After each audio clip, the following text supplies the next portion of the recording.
We're ready. Good. I think we're waiting on Commissioner Murray perhaps, but we will go live. Good evening, everyone. I will call to order the August 27th, 2024 Planning Commission for Albemarle County. And I'll begin by reading this. The opportunities for the public to access and participate in the hybrid meeting are posted on the Albemarle County website, on the Planning Commission homepage, and on the Albemarle County calendar. Participation will include the opportunity to comment on those matters for which comments from the public will be received. I'm also going to read, seeing as we have quite a few folks here tonight, I'm also going to read some additional, call them rules of the road for public participation when that time comes. But again, we do appreciate all of you coming this evening. So with that, let's establish a quorum. Madam Clerk, do you mind calling the roll, please? Sure. Thank you. Mr. Moore, Here. Mr. Bivens, Here. Mr. Claiborne, Here. Mr. Missile. Here. Mr. Carazana, Here. Ms. Firehawk. Here. Great, thank you. With that, we have more than a quorum, so that's great. And we'll move on to item number 2 on the agenda, other matters not listed on the agenda from the public. Imagine most of you are here for a matter listed on the agenda. If you are here to speak to something not listed on the agenda, or if you'd like to share some thoughts with us, we would be happy to take those at this time. All right, not seeing any, we'll move on to the consent agenda. And I'll ask if any commissioners would like to pull this item from the consent agenda for further review. If not, would someone like to take a motion? Make a motion. I move to accept the meeting minutes as presented. Second. Thank you. We have a motion and a second. Any discussion? If not, would you call the roll, please? Yes. Mr. Moore, Aye. Mr. Bivens, Aye. Mr. Murray, Aye. Mr. Claiborne, Aye. Mr. Missile, Aye. Mr. Carazana, Aye. Ms. Firehawk. Aye. Thank you. Thank you. With that, we will move on to our next item, which is ZMA 2023-00014 Archer North Development. And we will need to take an action. My understanding is this item has been requested to a date specific of November 12th, 2024. Is there a commissioner who'd like to make a motion for that to occur? I'll move to defer this application to November 12th, 2024. Second. Any discussion? All right, can we Okay. call the roll, please? Yes. Ms. Firehawk. Aye. Mr. Carazana, Aye. Mr. Missile, Aye. Mr. Claiborne, Aye. Mr. Murray, Aye. Mr. Bivens, Aye. Mr. Moore. Aye. Thank you. Awesome.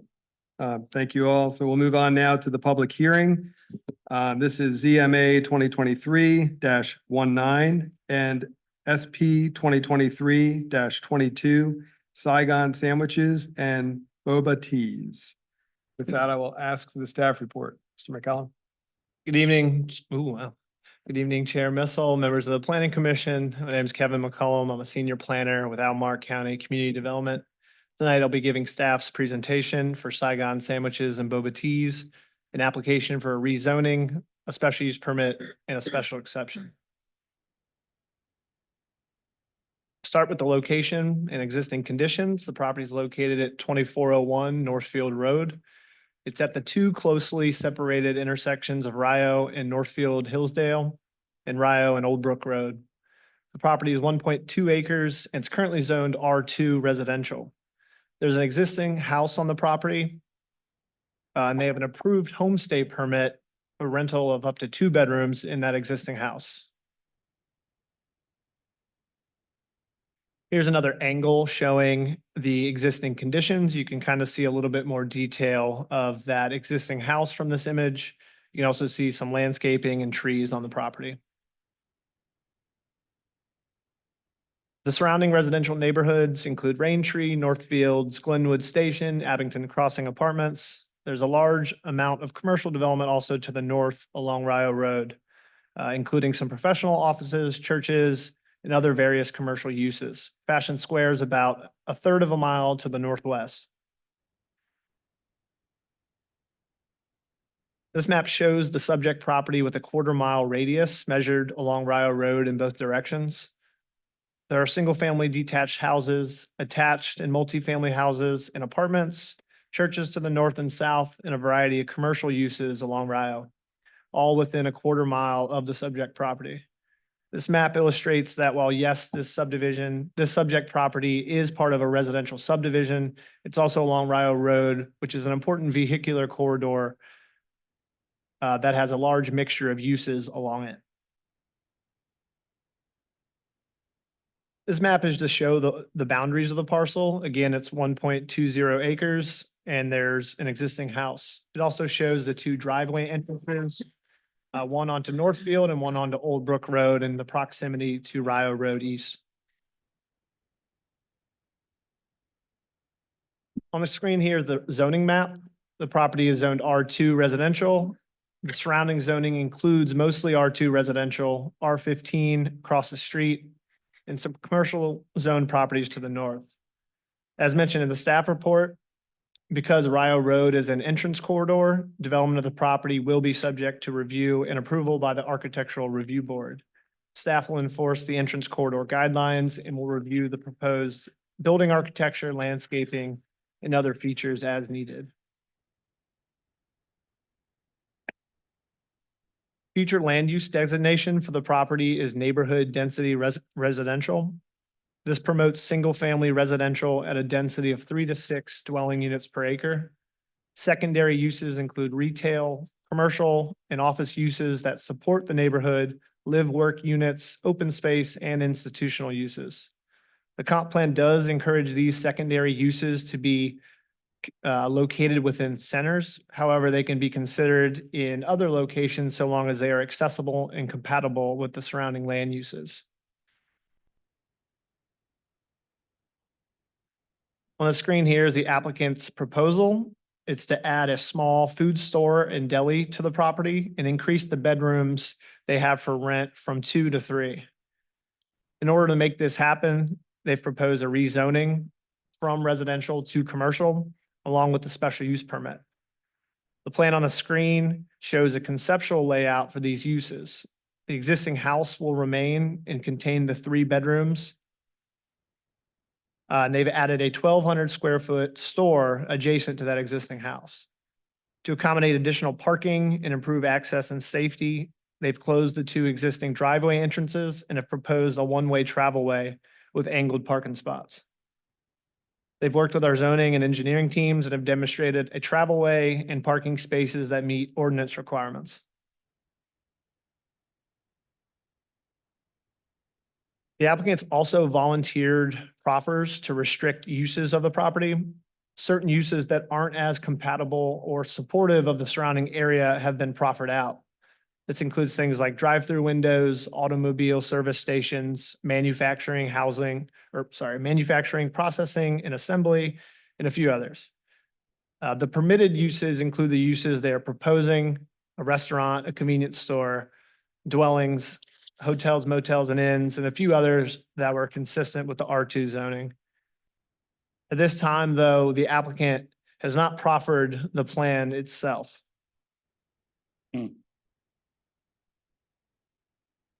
The 2 closely separated intersections are an ongoing safety concern for the county and VDOT. In 2024, there have already been 6 crashes at this location. VDOT traffic volume data shows that approximately 30,000 vehicles pass through these intersections each day. With this proposal, staff is estimating that fewer than 100 daily trips will be added to the site. So while 100 trips compared to 30,000 is a small increase, staff acknowledges that there are existing safety concerns at this location. The ongoing safety concerns and congestion are the primary reasons for the Rio corridor study, which recommended improvements at this intersection. The county has also applied for state funding through Smart Scale to make these improvements. The figure on the screen shows a conceptual design of these changes. Staff will know the status of this application by 2025. And if successful, it would likely not be completed until beyond 2030. Past few weeks, staff has received many phone calls, emails, petitions containing concerns and objections to this application. Concerns included added traffic, it impacts to the already poor intersection, impacts a commercial business could have to the neighborhood, and many others. Staff's provided a summary in the staff report and is happy to answer questions about these.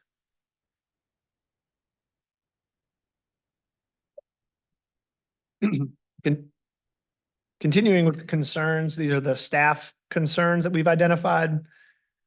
Since the applicant at this time has not proffered the plan, they are not required to develop that commercial component of the property to the proposed 1,200 square feet. Because of this, other developments could be larger in scale and inconsistent with the character of the surrounding community. Staff does believe that the proposed 1,200 square foot store and deli is compatible and supportive, but without a proffered plan to limit on the square footage, there's no way to enforce what's been proposed at this time. And second, the commercial use will potentially generate additional trips to the site, which is an intersection with already significant traffic safety issues. The positive aspects that staff's identified are the request is consistent with the comp plan. So small scale retail and commercial are secondary uses in the neighborhood density residential land use category. The proposal is of a 1,200 square foot store and deli, which we believe is compatible and supportive of the surrounding area. And it's well below the 5,000 square feet recommended amount for commercial retail in the comp plan. The request is also consistent with the majority of the neighborhood model principles. And third, it provides a mixture of uses, including a live-work housing unit, a hotel motel use, and a neighborhood scale restaurant and store. They're also closing 2 entrances that are close to Rio Road and instead providing a one-way travel way entrance and exit. For the special use permit, again, the proposal is essentially to increase the number of rooms at the existing homestay from 2 to 3 bedrooms. No other changes to the house are proposed. Staff did not identify any concerns. The positive aspects are it's consistent with the comp plan. No impacts to adjoining neighbors are anticipated. And the hotel owner and caretaker will live in the basement on the premises, and the bedrooms will be rented as a group. For the hotel, motel, and inn use, we've proposed some conditions. The first is to ensure the development is in general accord with that concept plan. The second and third is for a maximum number of bedrooms and that they should be rented together as a group. And the last is a condition consistent with the homestay regulations that the owner or approved resident manager must live on the property. And then just to clarify, these conditions only apply to the hotel, motel, and inn use, not the rezoning. For the commercial development component to be developed in accord with that plan as proposed, it would need to be proffered.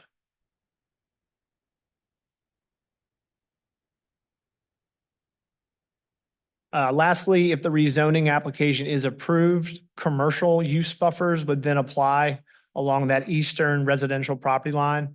And the applicant has requested to reduce this buffer from 20 feet to 7 feet. Staff's recommending a condition that they maintain at least 7 feet of landscaping screening buffer as demonstrated on this plan. The Planning Commission is not required to make a recommendation on this, but if the PC chooses to provide comments, we'll include those in our report to the board. Conclude, staff is recommending approval on both the rezoning and special use permit application, and I'll be happy to take any questions at this time. Thank you. Great, thank you. That was a very clear and helpful staff report. Thank you. With that, I'll open it up for questions. I'll start down here with Commissioner Moore. Any questions? Sure. A few questions, actually. What information do we have about storefront vacancy rates in the county for commercial? Say the question again, sorry. What information do we have about storefront vacancy rates in the county? The question was the rate, vacancy rate of. Yeah, storage in current the vacancy. community. I could find some stuff when I Googled for the city of Charlottesville. I couldn't find anything for Albemarle County. I just wondered if you all had any, I don't have something on top of my head, to give you Yeah. a figure. or specifically at Albemarle Square too, just the nearest large storefront conglomeration. Just one of those considerations, do we need more commercial space? Well, this, the current storefront vacancy rates might help inform that. Wondered also if we had any information about hotel vacancy rates, about sort of inns and small hotels that are already in existence. Do we know if there's already a need? My guiding light on this is, what do people need? If we need stuff, then, I'd like to know, but I was wondering if we had any hotel vacancy rate information from the economic office. We did get some of that information, and I think that we're back towards the 5-year running average of hotel vacancies rates. Obviously, in the 5-year period, it was a pretty heavy downturn, pandemic, but we're back where we are now. And I think they're running about 70%, which I couldn't tell you what an average hotel, it needs to be 100. Obviously, it's not that, but they're around 70% during this time of year. And I was also wondering, do we have any information about prior zoning compliance or violations for this parcel? There was one previous violation on this property related to that homestay. They received, I think, homestay approval in November or late 2022. In March, there was a violation that was reported that they're basically on Airbnb. They're proposing or advertising 3 bedrooms instead of 2. Within a week of staff receiving that complaint, it was taken down and abated. This was in March of 2023. So that was the only violation that staff found on this property related to the homestay use or any other uses on the property. Okay. And then just one other one, and really kind of the big one that was alluded to in the report, but out of all the smart scale transportation submissions we sent in this year, that roundabout, the peanut shaped roundabout, seems like it's going to score pretty high given the bad crashes and even a death recently. Wondering if that goes through, how would that roundabout affect this parcel? If I can flip back to the conceptual design that was proposed, there is a potential amount of taking on this property.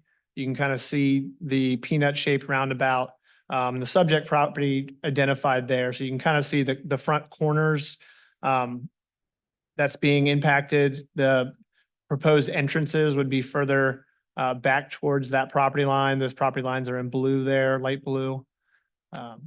So it is impacting this property if approved. Thank you for answering my questions. Best we did. Great, thank you. Commissioner Bivens? Thank you, Chair, and thank you, Mr. McCollum, for the report. I just have a housekeeping question just for my own sort of knowledge here. In the by right use, you say this is an R2 residential property. It's zoned R2 residential, and so it would have the ability by right to establish another, to construct another dwelling on that piece of property? No, I don't, it's 1.2 acres zoned R2 residential. I guess by zoning density, they theoretically could do two units on this property. The existing house has a basement unit, so it's I guess an accessory unit to the main dwelling. Might need zoning to comment on that, but the way the homestay works is that the resident manager lives in that basement unit and they rent 2 bedrooms on the main floor of the house. So what they're requesting is that they can do 3 bedrooms in that house. My understanding is that there's already 3 or more bedrooms. They can just only rent 2 of them. Okay, thank you. So if we could go back to the wishbone. Sure. And, the peanut, I call it wishbone. It's wishing until it gets born. And so this we may need another gentleman in the room to talk about. So if this doesn't happen, Can you give us an idea of just sort of what's the problem or what's the current situation in that intersection?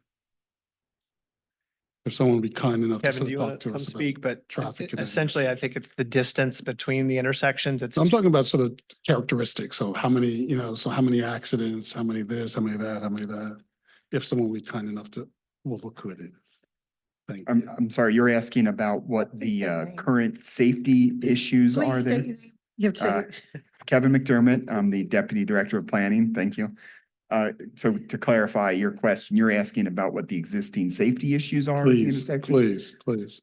Well, we haven't really dug into all the detailed crash history, but as was stated in the staff report, the rates of crashes at these intersections combined is much higher than what we would ever expect at a similar type intersection.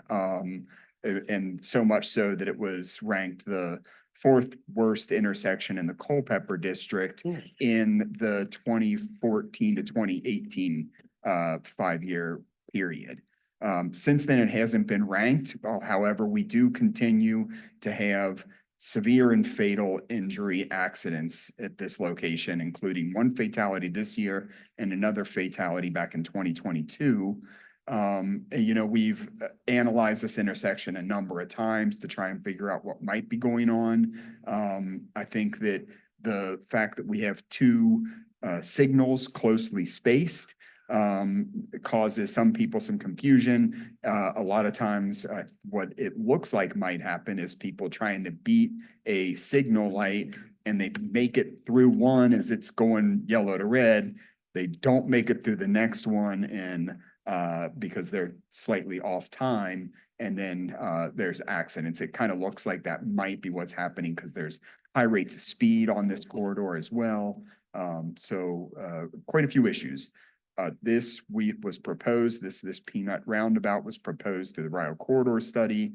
If that weren't funded, I think that this is a high priority for the county. We are going to continue to look at opportunities to make improvements. We've talked with VDOT about other options if this one were too expensive to be funded. Thank you. Second, your Yes, question? You, as always, you answered everything I was not even anticipating, but thank you very much. Don't go far, Mr. McDermott. I got some intel. There'll be more questions. Oh, there's more intel? Okay. So you mentioned that there was under what either we looked at or what the applicant proposed that you would imagine sort of 100 trips per day. And so I assume today, if we were looking at that kind of just a residential house, we might see something like 8 trips a day, if he's assuming that. So basically what we're even just seeing, if it's just a modest thing, we're talking about 1,100, an increase of 1,100% in the level of trips in today's condition, where was at one point the fourth highest sort of place in the Culpeper district of accidents. Okay. So I just want to confirm there was 100, you anticipated 100 trips if the project goes through, and it might be about 8 trips if it's today. Yeah, sorry, I guess I shouldn't have sat down. Just state At all. It is according to the International Transportation Engineer Trip Generation Model, which is the standard we use to try and figure out how many trips any use might generate. Because this is really a really small convenience store deli by square footage, which is what the trip generation model uses to judge it, it's really hard to get a specific number.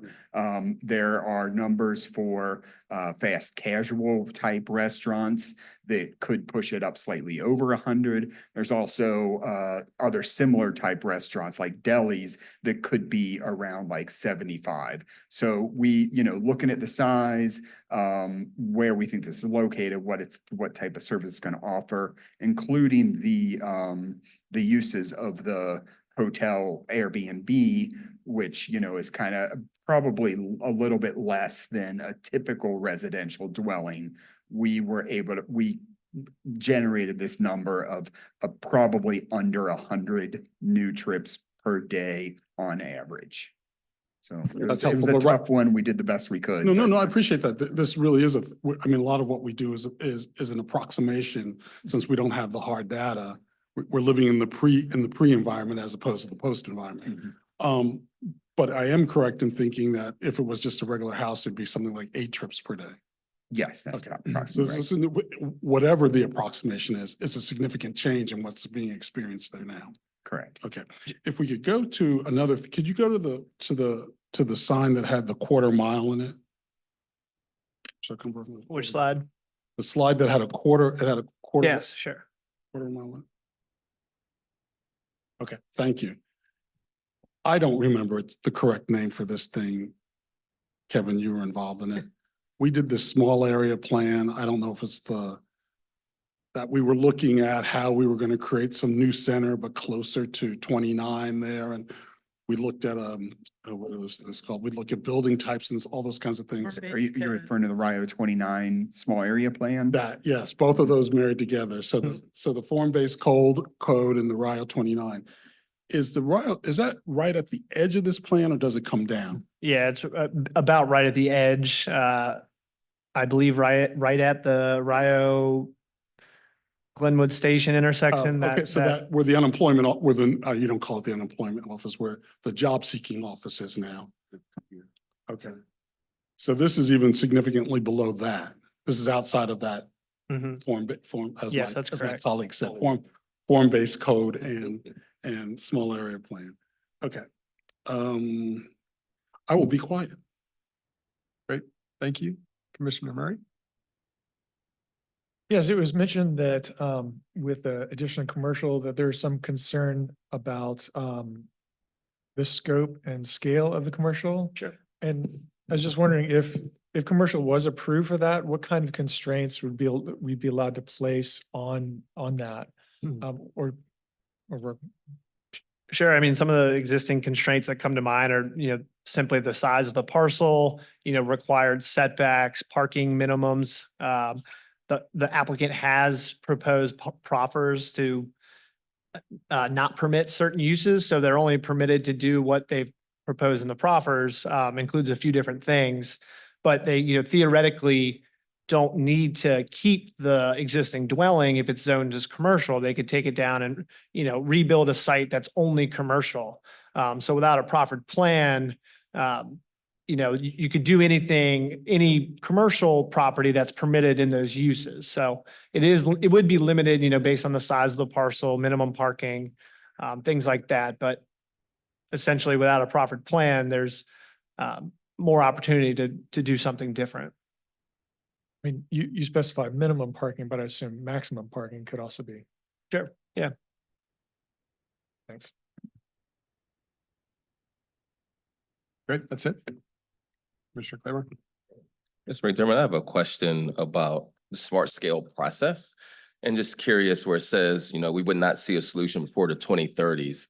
Is that the fastest? Like even if the site was like shovel ready, it's been designed, is that the fastest schedule that you would anticipate? Well, there's always a little bit of opportunity for accelerating projects, but the way the Department of Transportation is set up smart scale, when they do the biannual, so once every other year, they do the applications. And the purpose of that is to fill the back 2 years of the 6-year plan. So the standard from the state is that if you receive funding, you're not going to see any of that funding for at least 4 years. After the 4 years, the funding starts becoming available and they can hire a consultant to do engineering, design, and then the right-of-way process, then construction process, which, those are at least 2 years also. So essentially you're looking at under the typical schedule, a 6-year period. Now, the state has accelerated projects before, but those are really for high priority things that they need to rush. I'm not sure if this is something that would qualify for that. No, thank you.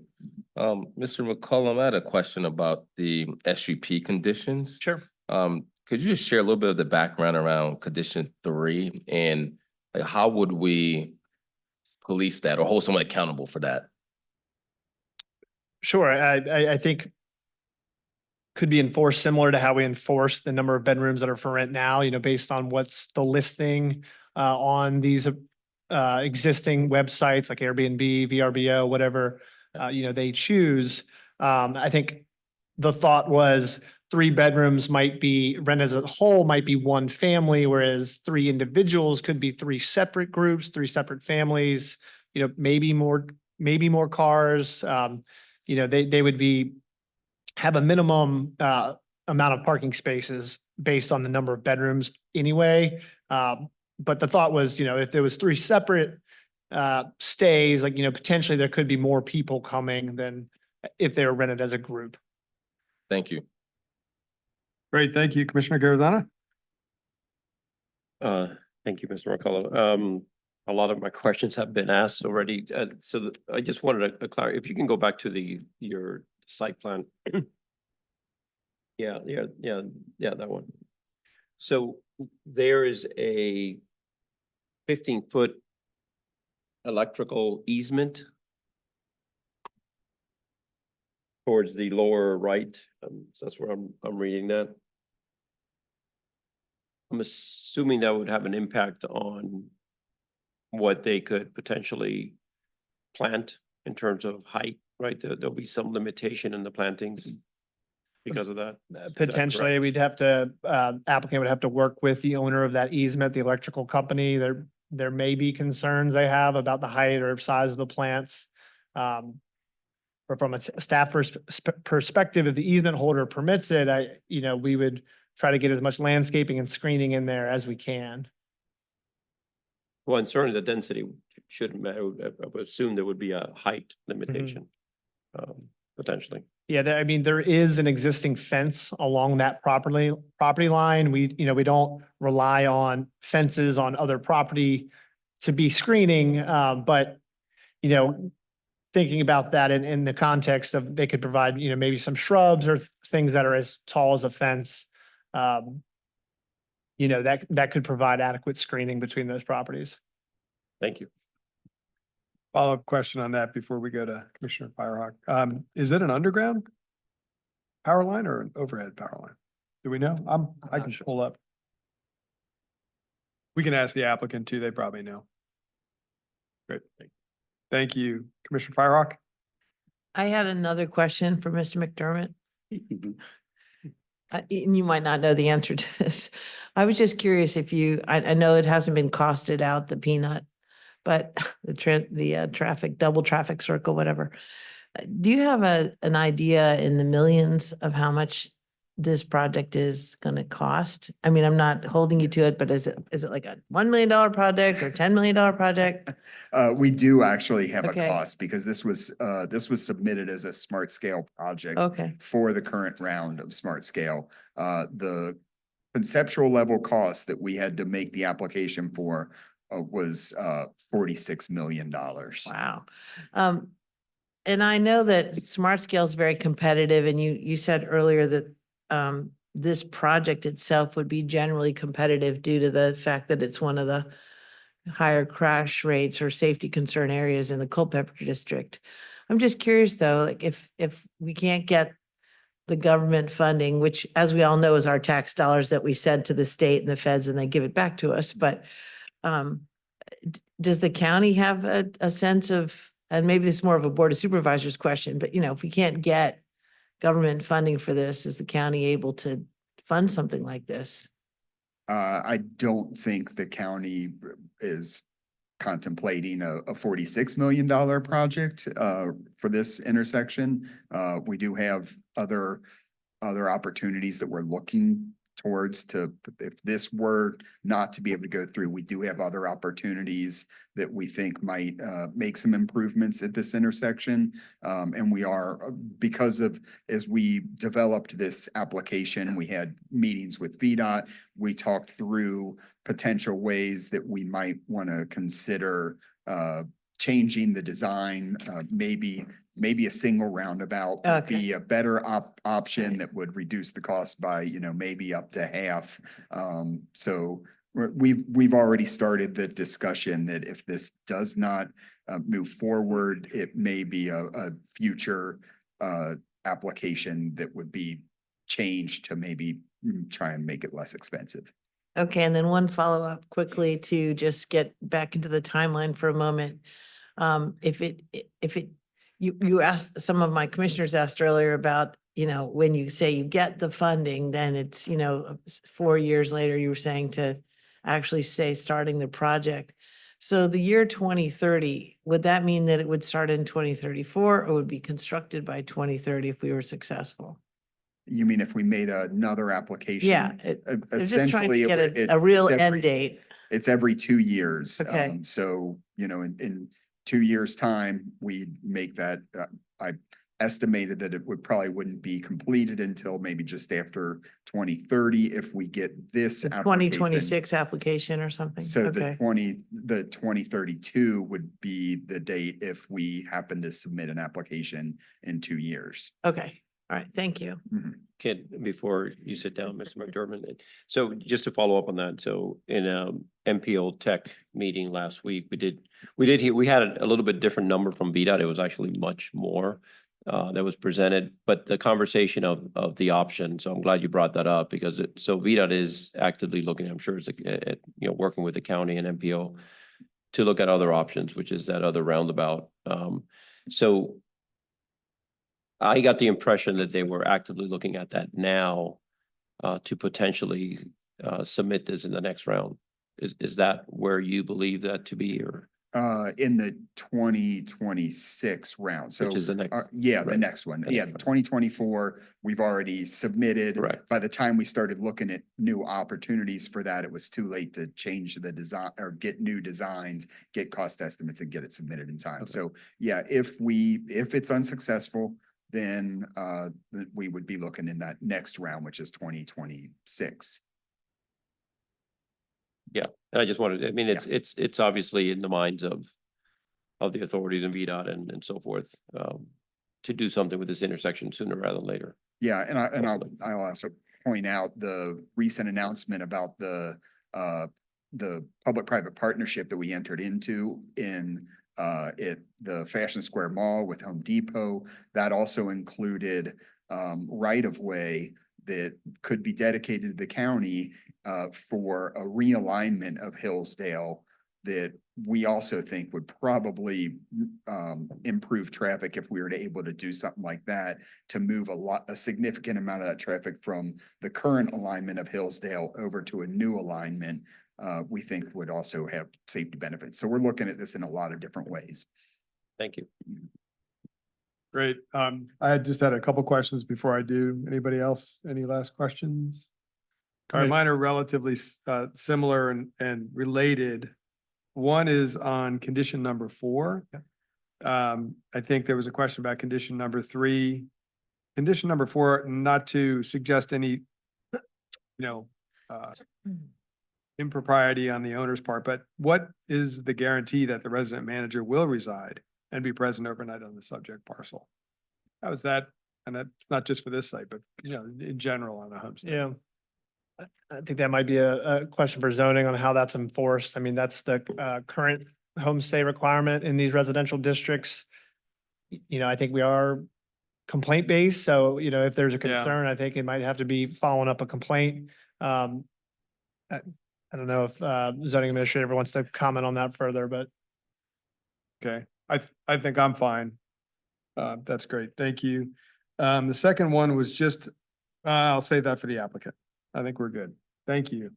Thanks, everybody. Oh, and you had a question about the utility lines. I just wanted to provide a Yeah. Google thanks. just to Over. show that this is Google Street View from 2023. So I would assume it's still an overhead power line.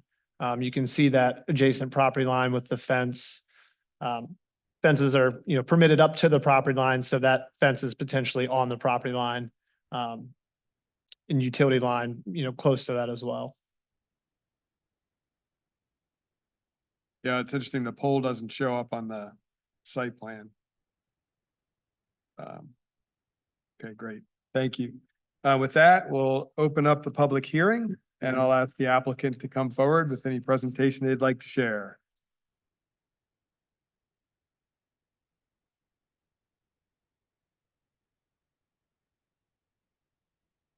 Evening. Please state your name and general location of residence. Hi, first of all, just thank you everyone and planning commission to allow us to be here to say a few words regarding application.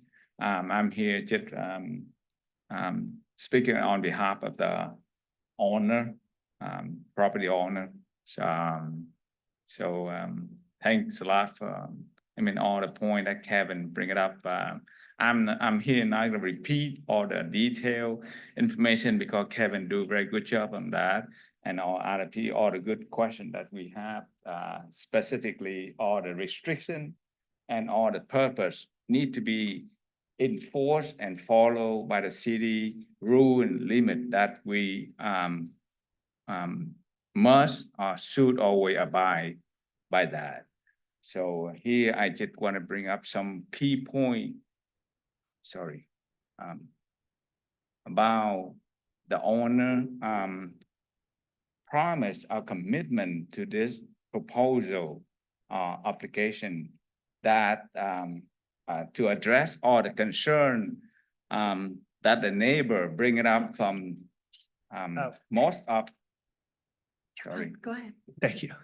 Yeah, my point should try to address the key concern that the neighbor have for this proposal application regarding safety traffic around in and out of the roundabout, and what kind of pollution that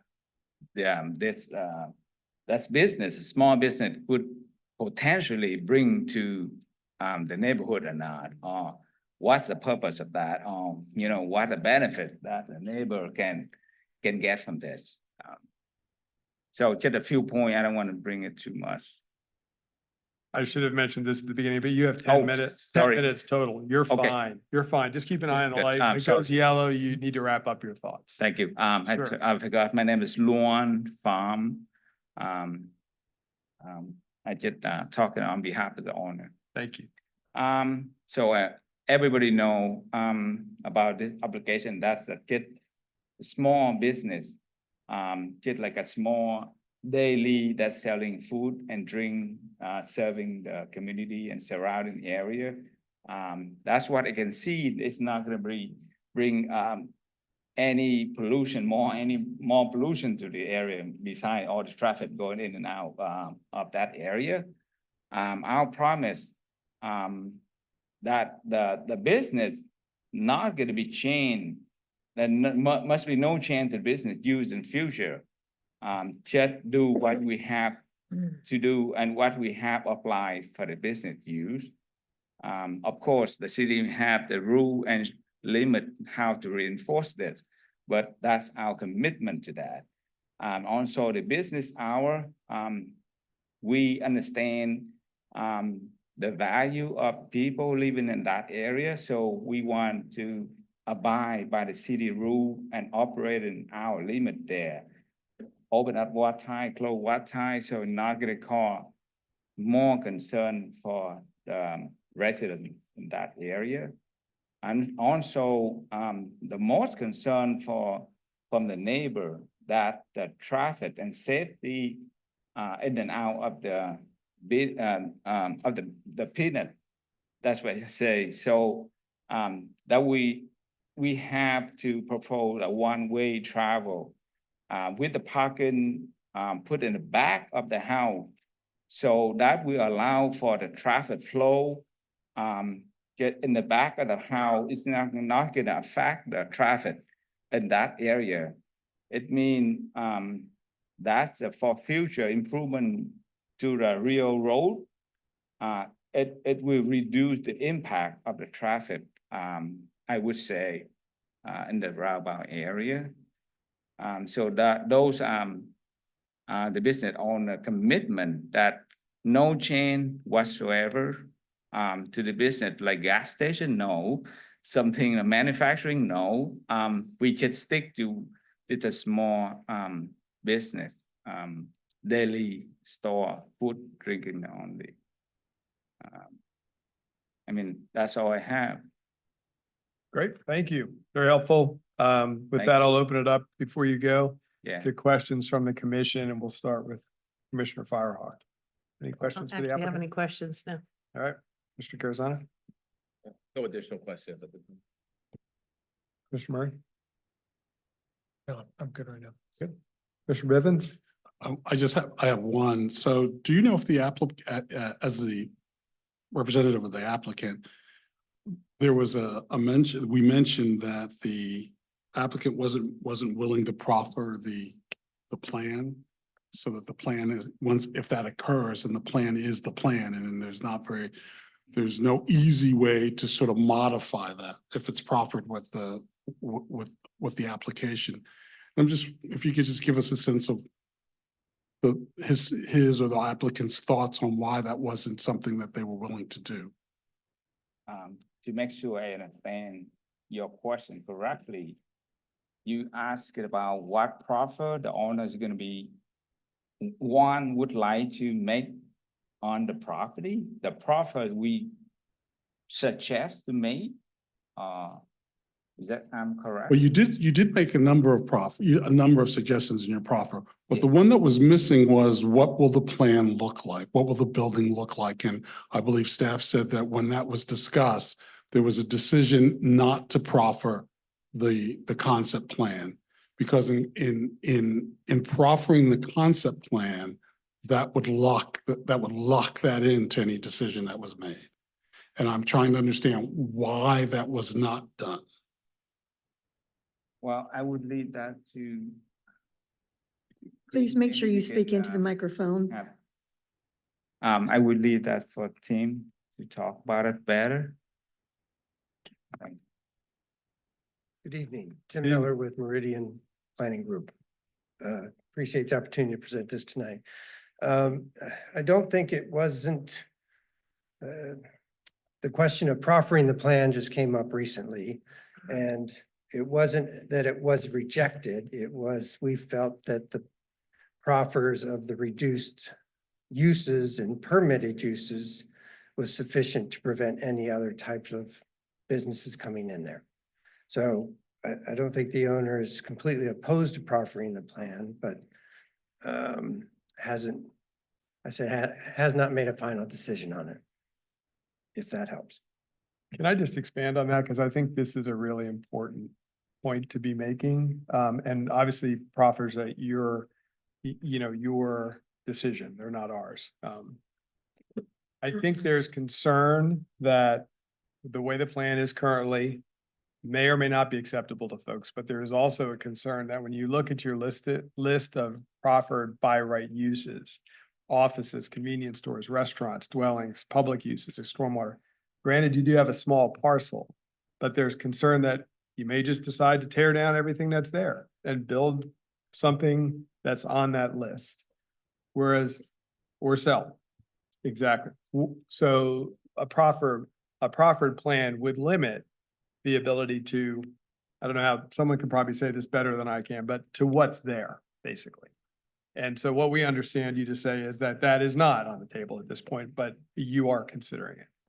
Yes, and again, Okay. it came up just a few days ago, so we kind of agreed to hear what was presented Sure. at the meeting tonight before making a final decision on it.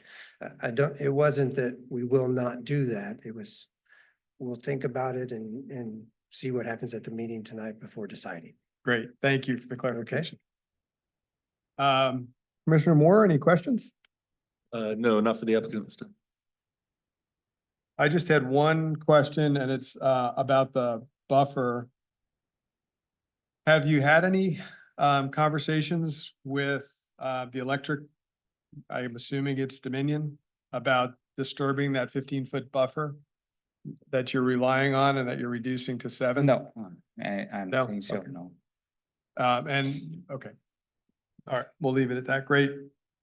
Thank you. Any other questions for the applicant? Okay, thank you, sir. If there are no question, thank you very much for your time.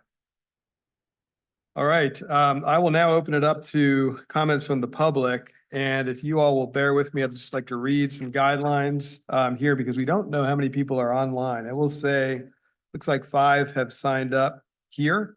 But but I will go ahead and read these as guidelines. So please listen carefully to this. Speakers are limited to one appearance of 3 minutes per public hearing. Individuals are allowed 3 minutes to speak unless otherwise directed by the commission.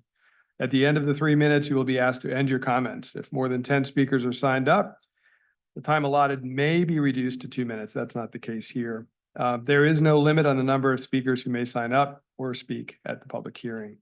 The commission requests that speakers adhere to the following guidelines: address comments directly to the commission as a whole, give written statements and other supporting materials to our awesome clerk. If making comments through Zoom, you may upload written comments through the e-comment portal or email comments to the clerk. If you represent a group or organization, you may ask others present to raise their hands and be recognized. If you exceed your allotted time, you'll be asked to end your comments. If a speaker does not use all of his or her allotted time, the unused time may not be shared with another speaker. Speakers are permitted one opportunity to comment during either public comment period per meeting. Back and forth debate is prohibited. Do not speak from your seat or out of turn. Persons in the audience are encouraged to raise their hands to indicate their support or opposition to speakers at the podium or any item during the meeting.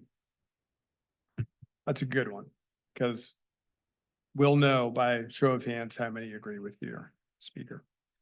Please refrain from applause and other forms of approval or disapproval as the courtesy to each speaker. Signs are permitted in the meeting room so long as they are not attached to any stick or pole and do not obstruct the view of persons attending the meeting. Please note that all comments are live streamed, recorded, and published on the Albemarle County website.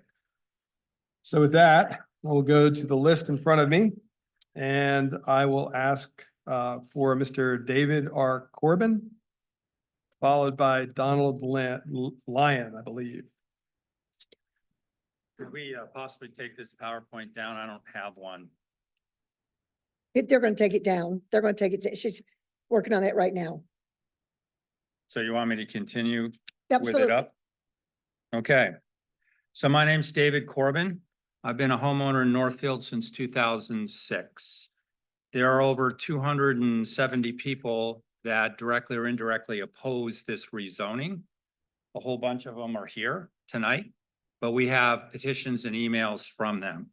And many of my neighbors will address their safety concerns and all the other things that we've discussed.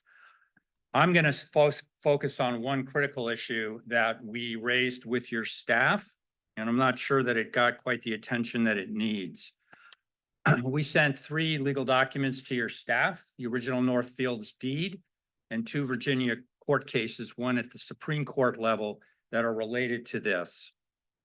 I think when you fully read these materials, as well as review it with Mr. Herrick, the county attorney, it will demonstrate that if this rezoning moves forward, you would be going against and contrary to the the rule of Virginia law in this particular case.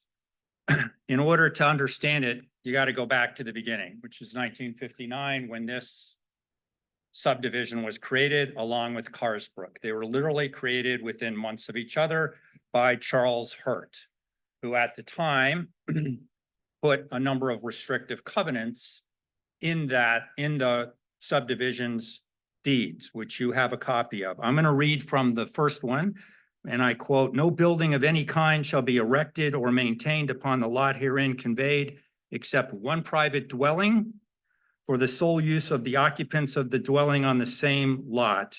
You can also have a garage and stable."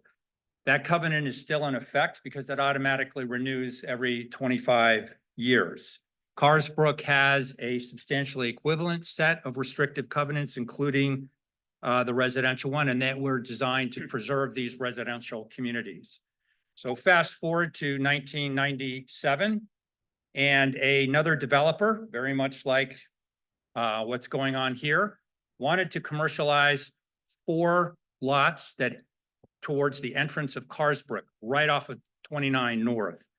The homeowners of Carsbrook sued that developer in court, the circuit court, Albemarle County Circuit Court, to stop it, which the court granted them based on that same covenant. At the conclusion of the trial, the court entered a final decree declaring that the residential covenant was enforceable and enjoined that property owner and the zoning group at the time, the planning commission or planning authorities at the time, to not allow that. And if you drive up 29 North into the entrance of Carsbrook, there are no commercial properties there. It's all still residential. So in conclusion, I respectfully point out that the issue of residential covenants have already been decided by the Virginia courts and have been, they have, in this issue, have the final say. They have decided it 20 years ago, and so it's been the rule of law for over 20 years. Thank you, Mr. If Corbin. we need to go back to the courts, the same courts that created this law, the residents here and the other remaining 270 are willing to do that. That would be very costly for the county and also for the homeowner, and potentially embarrassing for the planning commission and the board of supervisors. So we hope Thank you, that sir. you will abide by the law, and we appreciate you listening. Thank you. Thank you. Donald Lyon, followed by Barbara Martin. Please do not clap. Just raise. Raise your hand, please, if you agree. Thank you. No, you don't have to raise your hand. Just, I don't know what I'm doing too. you can raise your hand if you agree. Thank you. Members of the Planning Commission, my name is Donald Lyon. I am the president of the Raintree Homeowners Association, Ryle District. The Raintree Homeowners Association consists of 170 homes. The community is astride Old Brick Road, approximately a quarter of a mile from the proposed request to change the zoning of the first house on that road from residential to commercial. The overwhelming majority of our homeowners oppose this zoning proposal. Rezoning this property creates a terrible precedent for the county. What would prevent other property owners bordering main roads from rezoning their residential lots and converting their homes into commercial businesses? The safety of this intersection is a major concern, as you all well know. In the last 2 years, 2 individuals sadly died in traffic accidents at this intersection, which is the most dangerous intersection in Albemarle County. We need to consider the safety of our loved ones and the school buses that travel through this intersection on multiple times a day. Additionally, a roundabout is proposed for this intersection, which VDOT would take a portion of the land to include a setback. The Cross Life Church, which hasn't been mentioned here, has an early childhood development school with a proposed capacity of 150 students. The entrance to the parents' drop-off location is directly across from the hotel and sandwich shop entrance. This will further exacerbate the traffic situation in this location. Should the business not be successful, which is likely, we risk having another rundown vacant commercial space at the entrance to multiple neighborhoods, potentially affecting property values negatively. There are plenty of vacant commercial spaces within the immediate area in which one can start a business now. The Board of Supervisors previously disapproved a similar request directly adjacent to this site. In this case, staff reported 2 factors against granting the request. First, the request is residential and not recommended for commercial tourism development in the master plan. Second, the number of homestay rooms requested is not in character with the surrounding neighborhood. The staff ultimately recommended the board should deny the request because the increase in rooms could result in additional activity on the property that could impact abutting neighbors. Namely, the staff was concerned about noise, traffic, and outdoor activity. There does not appear to be any difference between this request and the previous denial of a like-kind request other than rezoning. And I might add, if the zoning was to go through and things go south, how do you claw it back? Can you claw it back to residential? This is why this is a dangerous precedent. You cannot change zoning from residential to commercial. Thank you. Thank you. Thanks, everyone. Barbara Martin, followed by Kathy, I think it's Kildia. Here, Barbara. Okay, Kathy Kildia, followed by Carol, I believe it's Hill.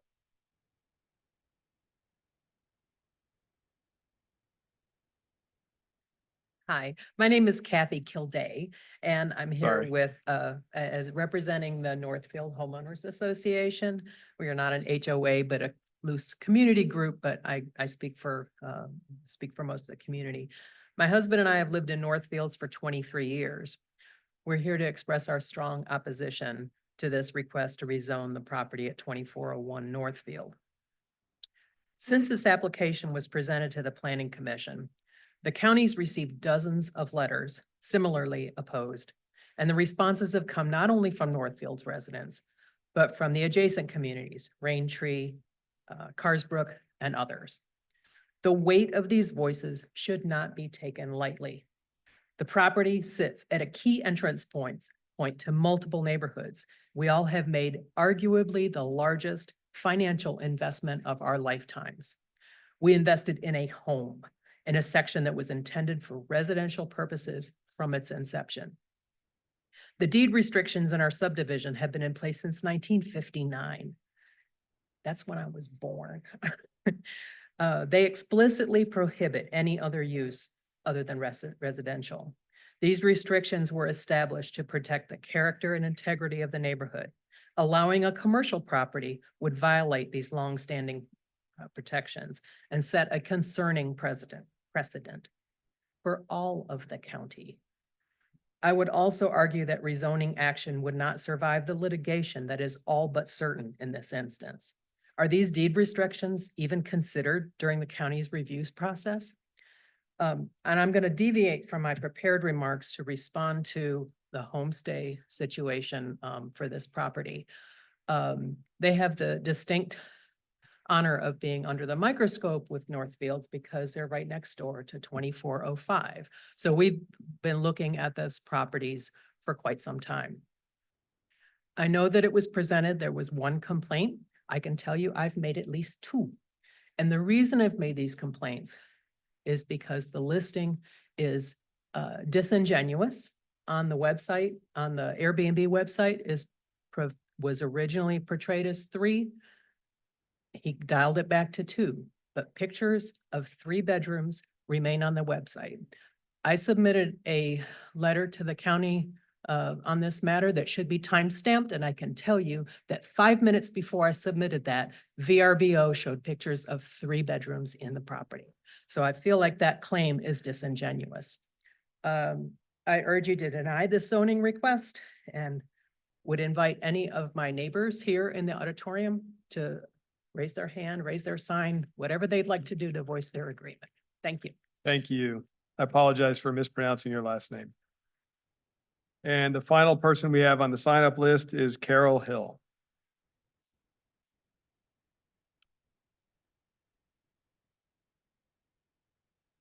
I've lived in, I'm sorry. oh, wait, Ms. okay. Hill. Do you hear, okay.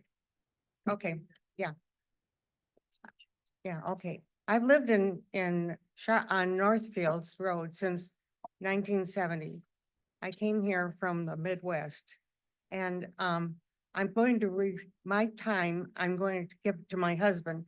He's an architect and an engineer who built Kmart's all over the 50 states. So he knows what he's talking about, but I don't know what the people are saying here as well as he would. So I'm returning my call. Okay, Jim, he didn't know I was going to do this.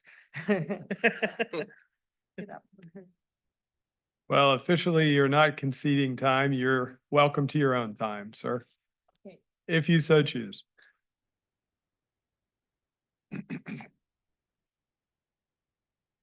Please state your name and general location of residence. Thank you. My name is James Hill. I live at 2816 Northfield Road, and I have been there since 2000. Carol has been there since 72. For about 15 years, I was president of the Northfield Homeowners Association. We had many problems that we ran into, nothing quite like this. The biggest problem we had was trying to develop areas that were originally indicated by the developer, Mr. Hurt, to be for either recreation or open areas. Those took us time, money for lawyers and that type of thing.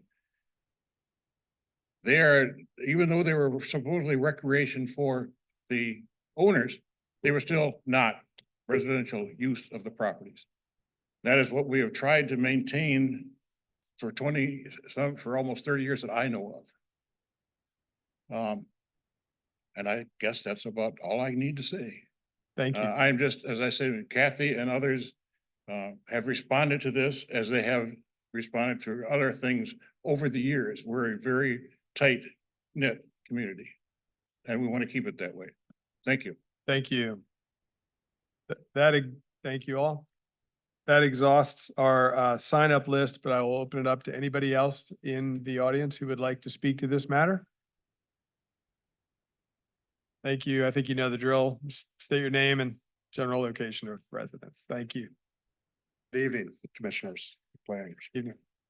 I'm with the Still Meadow HOA. We're a 135 unit community at the rear of Northfields.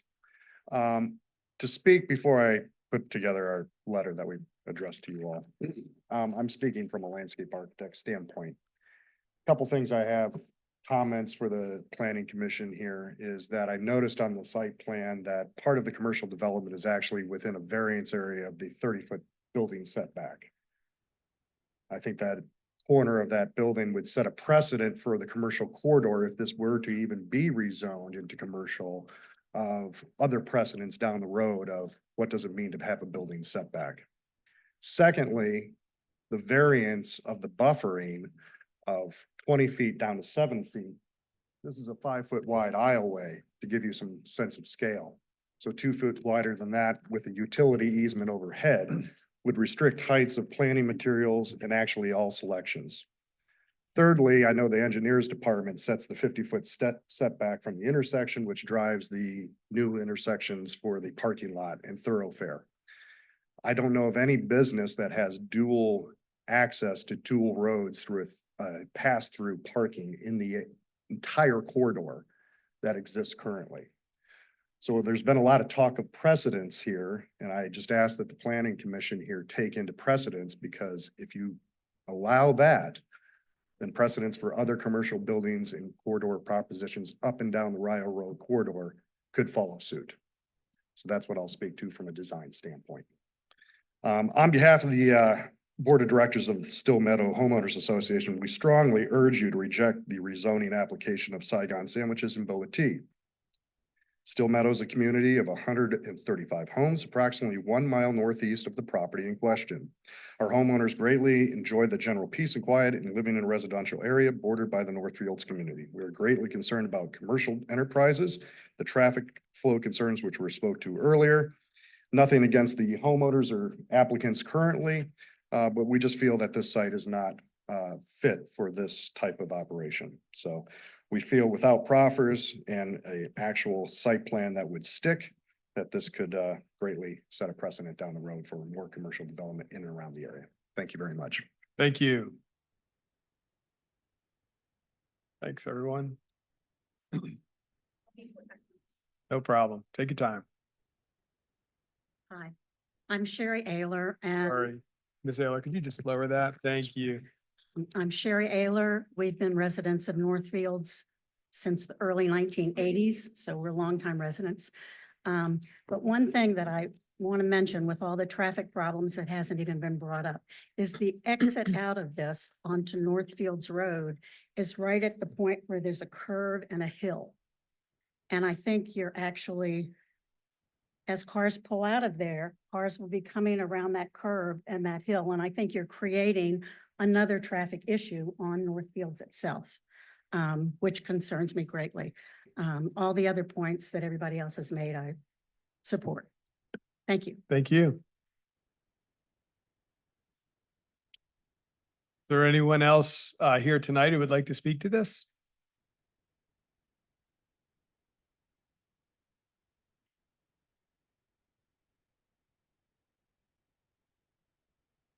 Good evening. I'm Jennifer Phillips. I live in the Raintree subdivision and have since the year 2000. I'd like to add on to the comment about the traffic causing a problem coming out onto Northfields.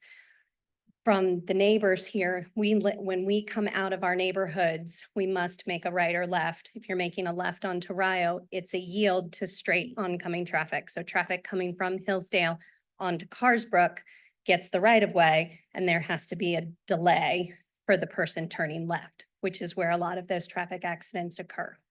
And so understanding that, and then knowing that you're gonna put a commercial building with a one-way entrance only from the Raintree side and exit onto the Carsbrook side, that people will not understand. And the potential for the lack of understanding creates more traffic problems, people turning into Carsbrook thinking they can get into the store, than having to do a U-turn in a place that's not set up to do a U-turn to get back into the neighborhood, right? We're causing even more traffic issues in an already dangerous intersection. So I'd just like to reiterate that as well. Great, thank you. I think I saw somebody else who'd like to come up.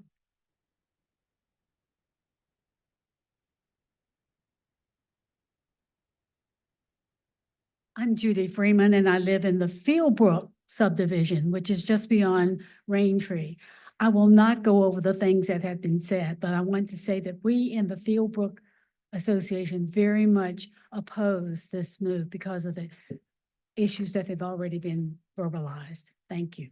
Thank you.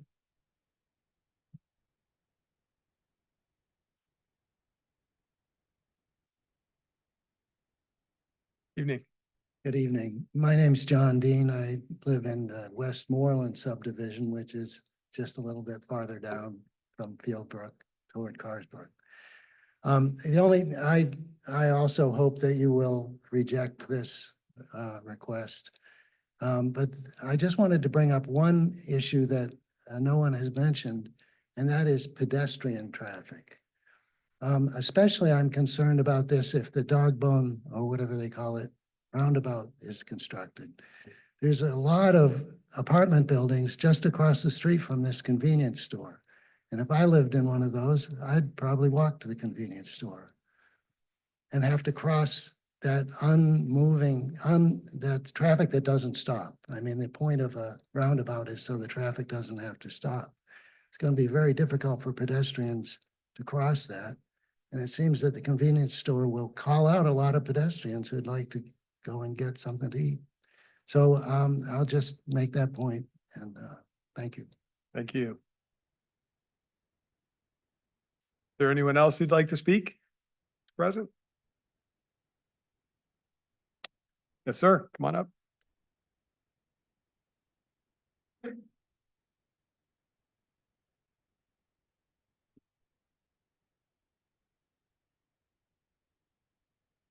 My name is Archie Hawkins. I'm a resident of Northfield.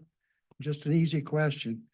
The Saigon Sandwich and Tea Shop, is that an eat-in or a takeout only? Well, we're not here to answer those Okay. questions, but Then I we're would taking vote- that under advisement. Right, because the parking shown on the applicant's drawing shows all the parking to be along the fence with no parking for the sandwich shop. So I'm not sure how that would work as far as adequate parking to support the business. Thank you. Thank you. Is there anyone else? Going once? And gone. Anybody online, Madam Clerk? Right now, I don't, but somebody had their hand up earlier. Let's give them a second to see if they want to raise their hand again. Sure. Nope, they're not raising their hand, so I think the answer is no. All right, thank you. Thanks, everybody, for your comments. With that, we'll open it up and ask if the applicant would like to come back and respond to any of the comments that have been shared. You're not obligated to, but if you'd like to, you're welcome. You'll have 5 minutes.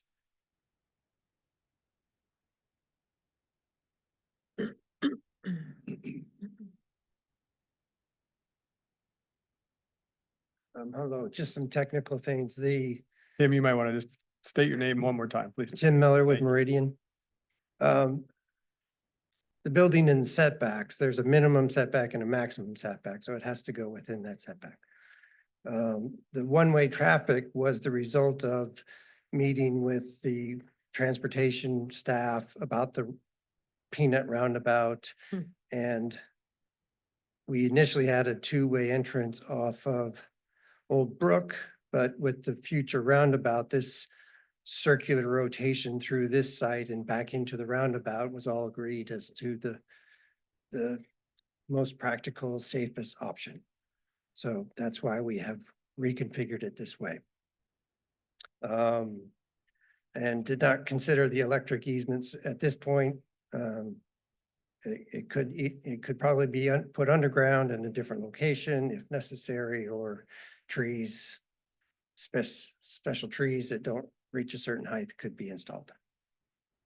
Thank you. Great, thank you. All right, with that, I will close the public hearing and bring it back to the commissioners for discussion. Anybody like to kick us off? I'd like to sort of a couple of points, and I'd like to look to council on this. And I heard a couple of things that I would like some clarity. I think I heard that there's no HOA in Northfield. There's no Northfield HOA. And so if that's a true statement, then some of the litigation that took place with Carsbrook is fine for Carsbrook, but it has no standing on in this particular community if there's no HOA.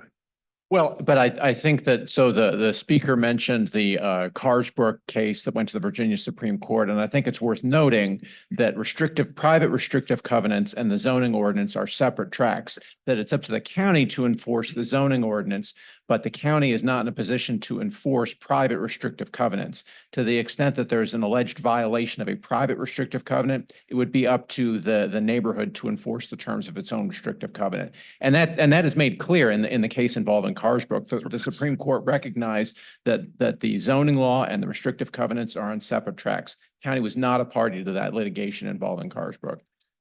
Could I ask you then for just a clarification on something else? One of the members from the community sent us a deed that it looks like it was Dr. Hurt's transfer of a huge tract of land over there to French Slaughter. And it's interesting to see these names come back up after all these years.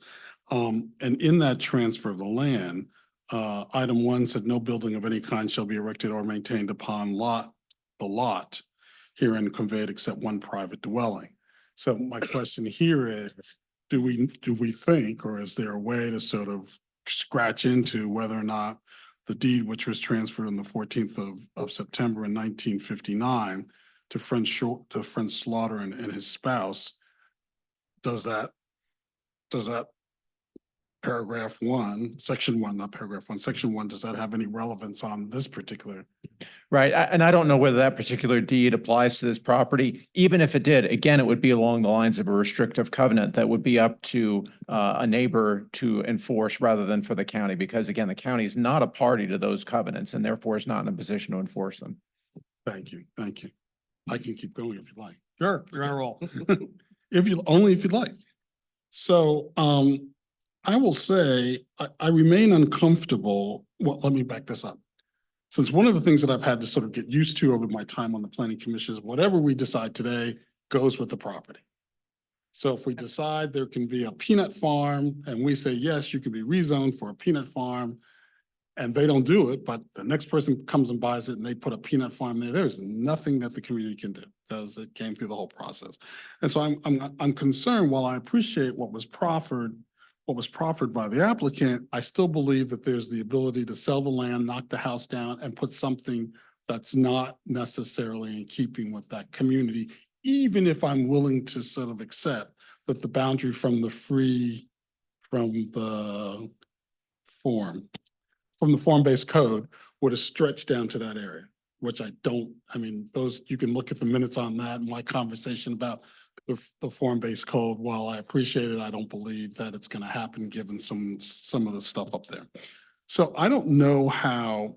I'm struggling with I don't believe that there's a way to sort of keep a reasonably sized activity in this location, because it couldn't work and I could sell it, then somebody could put something else there based on what they're profiting. The second piece is that while it may happen someday that corridor becomes more of a walkable community, I don't believe that's going to happen for at least 2 decades. Let me put it that way. I'll be generous in that. And that I continue to be sort of really concerned, given what some of my colleagues got Mr. McDermott to say about the roundabout and whether or not the roundabout gets funded, and if it gets funded, how long will it take to get done? Having been in the conversations around the whole food roundabout, I can tell you that it's probably 6 years that whole thing started. And we're just getting the first bit, and that was after lots of revision on the plan that first went to for smart scale. It's a great thing. For those of you who know, I just walked the roundabout today. People stopped. They recognized that a person was in the intersection. They in fact waved at me and I waved back, and I don't have any visible scars on me to say that it didn't work. So roundabouts do work in this community. Now it might be that I'm a 6'4" black man in a purple shirt, but I didn't get run over. So all I'm going to say is that once we build it, I think you'll see a different kind of atmosphere that takes place in the community. I don't think we're there at this moment.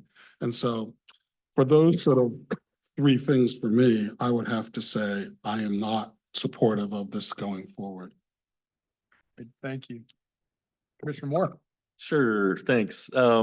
You know, I know this neighborhood. I lived in this neighborhood for almost a decade. So I know it very well. And for me, you know, all the proposals that come to us, my guiding star on these is this something people need?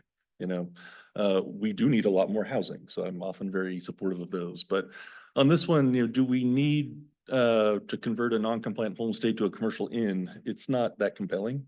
But aside from that, beginning.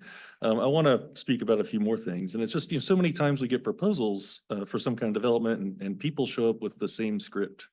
And it could be any neighborhood. It's always the same script. It's traffic, slippery slope, everything's going to go to hell, and a neighborhood character. And I want to be clear that 19 times out of What was the last one? Neighborhood character. Yeah, neighborhood character. And like 19 times out of 20, I don't find the traffic argument very convincing. But this is kind of that 1 time out of 20 where I actually do find it compelling. That's a really tough intersection. And we do have this proposal for a roundabout. It would take a while, but it still feels kind of like, you know, somebody, you've offered to bring somebody over for dinner, but then you accept a different dinner date out. Like, you know, we're talking about the same parcel of land, and I don't know that we would do well to have this proposal out while also, you know, changing this. When it comes to the neighborhood character argument, I'd say about 20 times out of 20, I don't find that particularly compelling. And that's, like I say, I lived in these neighborhoods for 11 years, Raintree, and then Still Meadow for a little bit, and even Cobalt Ridge for a little bit.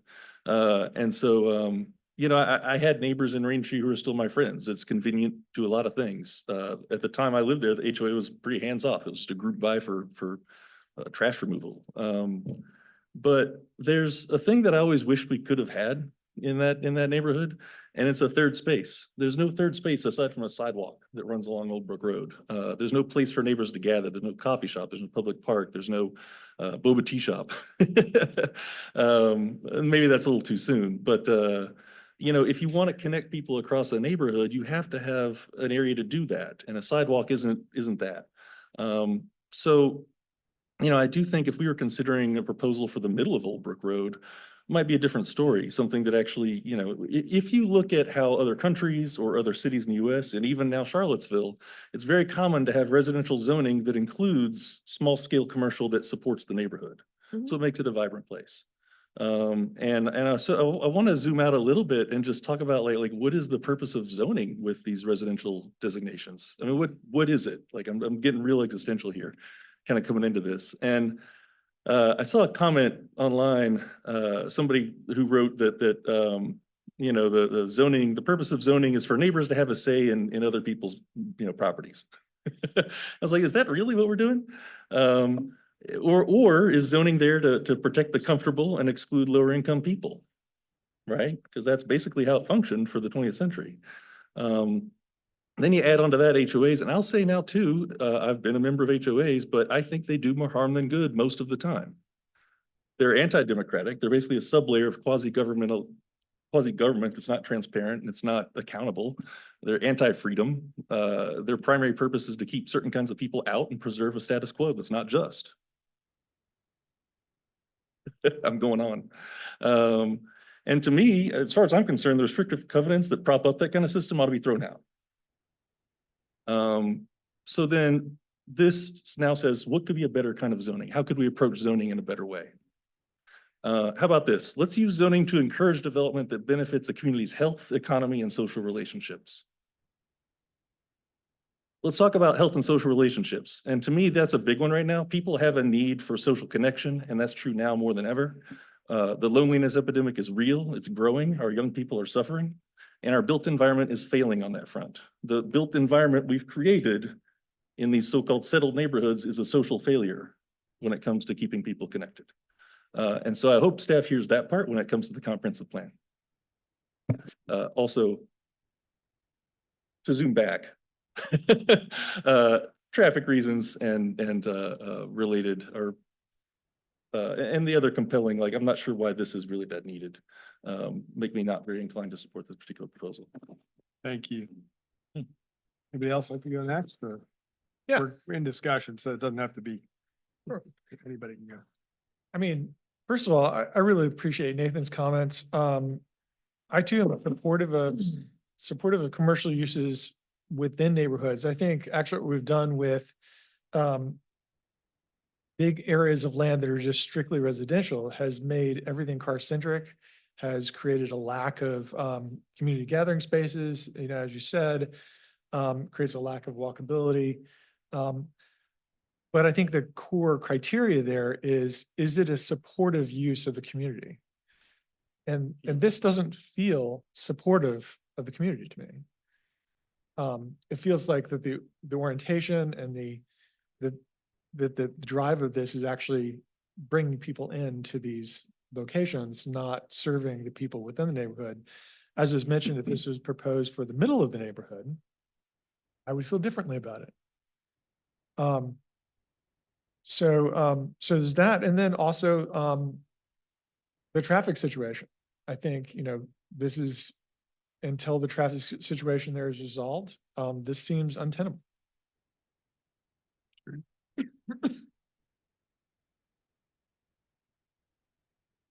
Thank you, Mr. Chairman. I'll start off by saying I always think folks have the best intentions all the time. And just to go back to what Commissioner Bivens said, when we make these decisions, it goes with the land. So at the end of this meeting, if I said I had $12 million to hand over because I really want this parcel, a transaction might take place tonight, right? But I don't have $12 million. So, but I'm just kind of emphasizing a point. I will also acknowledge that the applicant, I thought I did an honorable job at trying to restrict the uses, but in my opinion, there's still a significant amount of room for unintended consequences by even what's remaining, things that you can't even see now that could certainly still be permitted at that site if it switches hands. And then, as you've heard, the rest of my colleagues talk about the traffic conditions, and with the end this site in the 2030s, that's it's disheartening. And so it'd be hard to add to the potential impacts negatively to that intersection so we get that reconciled. And then lastly, I'll just share that I am convinced that there is vacant commercial space within 1 mile of this site, right? I just went to ACAC at Albemarle Square and drove by a ton of vacancies there. So like, that's one example. So I do think there are viable solutions to still do this business, but just at a different location. So with those points, I'm not in favor of this proposal. So. Thank you. Yeah, likewise, I don't want to repeat what's been said because these were all concerns that I had coming into this meeting, and I think they were just heightened with all the conversation today. I will just make the point that regardless of what happens, and I'll just speak to the applicant, regardless of what happens with the application one way or the other, there's the driveway that goes right into off of Brooks, is it Brooks Lane? Brook up here. Over. That goes right into that intersection. I recommend that you stop using that. Certainly we can't enforce that, but you might want to look into that. It's just Existing. the existing one. It goes right into that intersection. It just seems like that's a dangerous proposition all around. I know that in the application you were taking that out, which I thought was a good move, but I think regardless, you may want to consider that. Thanks. Fire on. Okay, thank you. So I wrote my answers down so that I would not ramble too much. I want to begin with, I basically have 4 reasons why I'm not in support of this, and I'll just go through them quickly because I think you already all made excellent points. My number 1 reason I'm not in support is the plan is not proffered. So we have a layout, but we don't really have any certainty that that layout would be followed. So I can't go off of that layout and looking at it. And it was already mentioned, the request to reduce the easement from 20 feet to 7. And then what we're left with is a strip under a power line, which I happen to know VDOT will only let you put in some small shrubs, which will not perform a screening function because it's already a fence there. So it's almost pointless. Number 2, this property could be rezoned and then easily sold to any of the other enumerated uses. So we could rezone it. All these other uses are allowed. You could sell that property for a good profit, and then they could build offices, convenience stores, restaurants, stormwater management facilities, tier 1 and tier 2 personal wireless, and fire and rescue stations. So, we don't, and I hate to say it, but I've been a planning commissioner for 10 years, and I have seen many instances where something was rezoned and then pretty soon it was sold. And, that developer was not the developer that ended up doing the project. And we can't control that. And then the final reason is, well, I actually have 2 reasons. So the neighbor, I'm thinking of the neighbor at this case. The neighbor has a residential home and has an expectation that they're not buying a home next to a convenience store or a sandwich shop where people are coming and going, slamming car doors. I'm not saying that people are obnoxious. I'm just saying that, you have an understanding of whether you are purchasing something next to a convenience store or a residential property. And I just think that anyone who would buy near there had the expectation that was going to be a residential lot. And then finally, just the safety issues. The sticker price for the peanut is very high, the 48 million. Maybe it will be 2/3 of that with a roundabout. I don't know. But I just don't think that we have the certainty of that project coming to fruition and knowing that that will definitely alleviate the problem. I would rather that problem had already been alleviated, and then we can know that it's working and that, yes, this is a safe intersection, and yes, you could propose a more intensive use. But those are basically my reasons. I think that I've said it, and I don't want to keep repeating things that you all have said so eloquently. Thank you. Thank you. Really well said. I'll throw in a few thoughts, but we don't have to end the discussion if others have comments. And again, I want to be in the same position of not repeating things you all had said so well. But I always look at the context, right? And looking at the context here, I sort of was thinking of, are there pros and cons? So let's sort of balance these things. So from the pros standpoint, I guess you could argue that, well, it's commercial, it's along Rio Road. There's established commercial on the north side of Rio Road, that entire strip. That's kind of looking at a really narrow, very thin layer of context, right? It's just saying, oh, it works on Rio Road. It's not thinking of the bigger picture.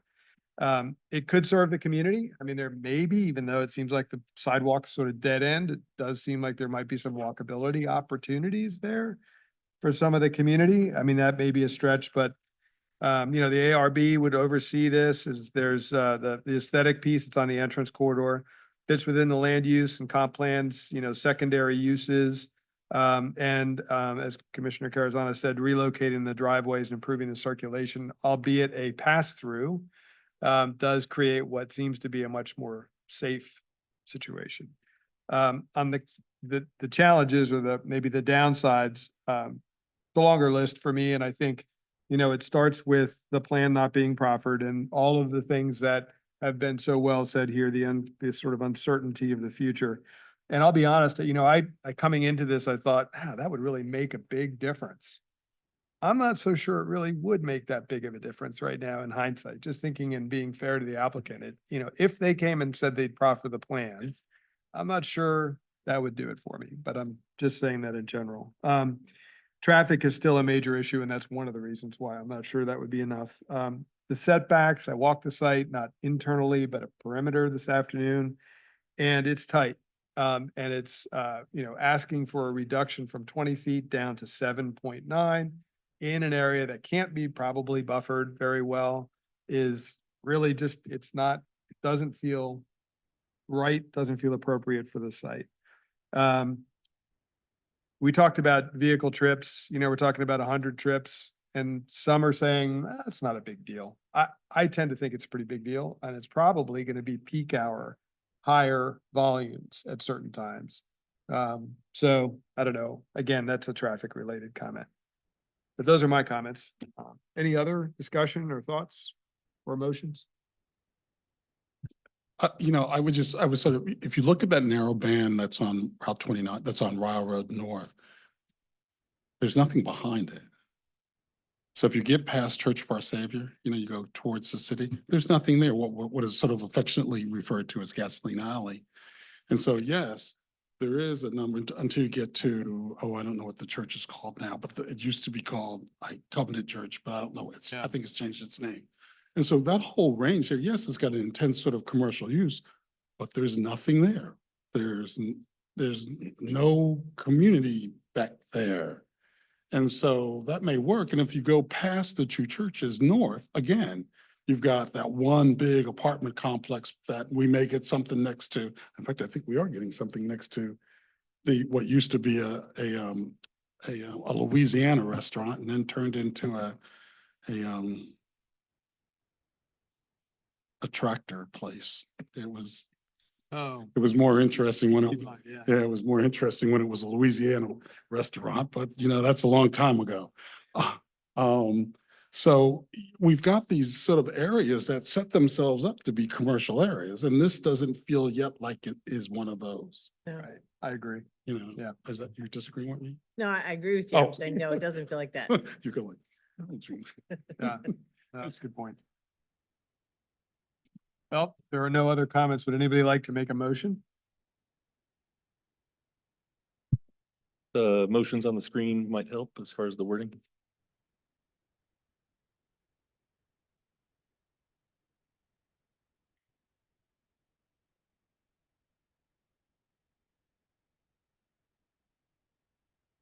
Little technical difficulties. Sorry. Technical difficulties we're working on. I can wing it. Plug it I think I've been around long enough. I can probably get it pretty close. For a variety of reasons stated, what do you have? Okay, here we go. Thank you. Yeah, so for a variety of reasons discussed here tonight, I move to recommend denial of ZMA 2023-00019 Saigon sandwiches and boba teas. Second. Any further discussion? All right, could we have the roll, please, Madam Clerk? I need a second. You got a second from Commissioner Claiborne. Oh, sorry, I didn't hear him. Mr. Moore, Aye. Mr. Bivens. Aye. Mr. Murray, Aye. Mr. Claiborne, Aye. Mr. Missile, Aye. Mr. Carazana, Aye. Ms. Firehawk. Aye. Thank you. Thank you. Thank you all for coming and Mr. Chair, before we move on, there's also the special use permit that's before the thank you. board this Yeah. evening, or excuse me, the commission this evening. Didn't have that open. Hotel. Thank you. Oh, all right, I'll also move to for a variety, the same variety of reasons discussed in our commission discussion, move to recommend denial of SP 2023-00022 Saigon sandwiches and boba teas.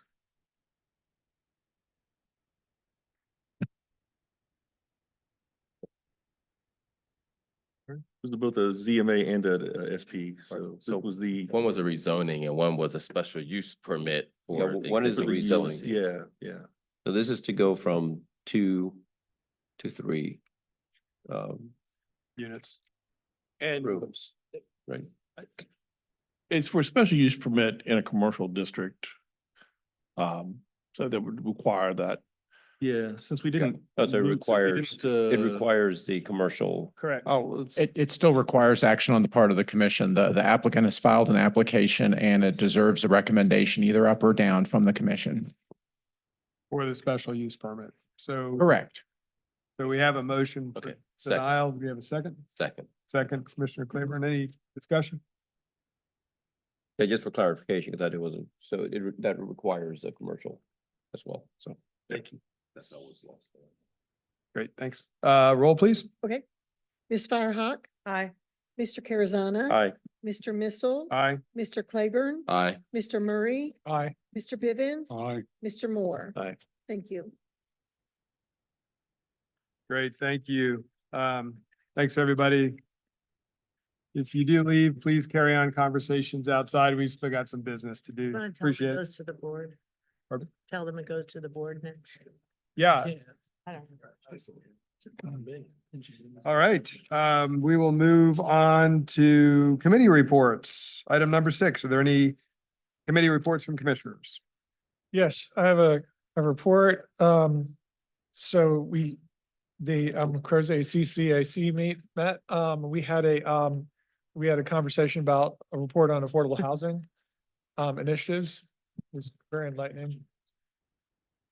Great, thank you. Excuse me, I'm sorry. It's hard for, I think, the recording to hear. If you could have your conversations outside, please. That'd be great. Thank you. Tried. But what was discussed was much of what we already know about the changes in the incentives that are coming forward. Oh, yeah. Yeah. But then also a discussion about the number of units that are thought to be coming online in terms of affordable units. We talked about some of the other things like the ability to take some of these units that are proffered as affordable and match them with people that could actually use them. And so it was of course, as always, a very interesting discussion. I'm curious, what were the comments about the incentives? Was it just a report out on what incentives there are, or was there feedback from people about whether they're enough? Oh, I mean, I don't think there was I think a lot of the discussion was really more about how do we actually, make this work? I mean, Yeah. is it going to be, as you say, is this going to be enough? Got it. Going to achieve the desired outcome? Great, thanks. Any other reports? Yes, sir. Mr. Bivens. So the, whatever that CAC is that I'm part of. Hydraulic. Yeah, thank you. You're You know, fine. I'm not, it's fine. Places 29. Thank you. Places 29, the CAC that I'm part of. How about hydraulic maybe? Part of it. And the minutes can reflect whatever is accurate and just. So at our last meeting, we were at the Elysian at Stonefield. We got a tour of the, as you come into Stonefield where the District Avenue is, or Bond Street, I guess is around. There's a brand new, we talked about them a number of years ago where they put the parking deck in the center and then built around. Texas Donut. Texas Donut. Well, folks, if you want to feel as if you're in New York or in Dallas, Fort Worth, or perhaps in Chicago, you want to take an apartment there. It is a whole completely sort of new level of apartments in our area. Okay. In terms of finishes? In terms of or finishes and luxury? in terms of a gym that would make your visit to ACAC feel as if you had gone back to high school. To the common spaces, which are absolutely both functional and nicely turned out. Not very, yeah, I mean, they're just nicely, they're done in sort of, so that they can be maintained. A lovely pool, a place so that you could walk your dog inside without having to go out into the elements. And then if pooch did get a little dirty, you could wash the pooch in a inside pooch washing area. I have to say, for those of us, or for those individuals who say, why would we want that level of density? Because we wouldn't want those people living here. Those people will have to afford a $3,000 a month apartment. Those people will have to afford a $2,500 apartment. And if you want to, and of those people who want studios, they'll have to afford a $1,900 apartment. So while I'm not, believe me, I am not throwing any shade on this. What I simply want to say is whenever we hear things about density around here, there's always this little couch about those people. And that in this particular case, those people are are economic agents who are spending a decent amount of money in our community. And they also had, a good number of apartments that are for people who are more income limited there. And they have the exact same finishes Oh, right. I was as gonna ask everybody about else that. does. And so I just want, we took it, the planning commission took a step and we gave them, I think, at least one extra story. We may have given them 2 extra stories. And I think it was a good decision. And so if you know of someone who needs a place of, Who has someone with capacity? or someone with capacity, if you know someone who, Wash their bouchon trees Yeah. when they come in from their walk. you know, it really is a And nice. and it's called the Elysian? The Elysian. Is it suitable for fallen heroes in ancient Greece? Oh, absolutely. Absolutely. Well, you would not believe. Yeah, it's the one, it's new in Right by Stonefield, the right in Hyatt. front of the Hyatt. Yep. Right, it's right, and that's the other Got thing, right in front of the Hyatt, so that there's this whole group of, this is beyond my work life right now, who would live there and they would have their team stay at the Hyatt. So that would be the place where everyone would come to. Yeah. And then they'd have this place that they could work across the street. That's a co-working place. It was just like, well, work has changed in all these years. And I think it's changed for a way that's, kind of actually more flexible and better. So if you have a chance to go in, go check it out. That's why it's so discouraging that we couldn't encourage Yeah. a recent applicant to do the same and increase in a very nearby. Very nearby, Yeah. in a very nearby. Thank you, Commissioner Bivens. Any other reports? Couple, but you can go, Nate. Sure. I've got the Rio 29, Places 29 CAC. I'm here for you. There were no development proposals this time around, but we did get a thorough and very interesting report about how water and sewer works from a rep from Ravenna Water and Sewer Authority. That's a good presentation. It is, yeah, and I think she's been making the rounds, yeah. So if you have any questions about water and sewer that you're afraid to ask, I can help you out there. We can ask you. Goes Bill, downhill. I was also on the ACC board for 3 years. Okay, I'll just be really quick. The Fifth and Avon CAC met. I know the name of my CAC. And the main thing that we talked about was an application for a church on what is currently a residential lot at 26 Pebble Drive.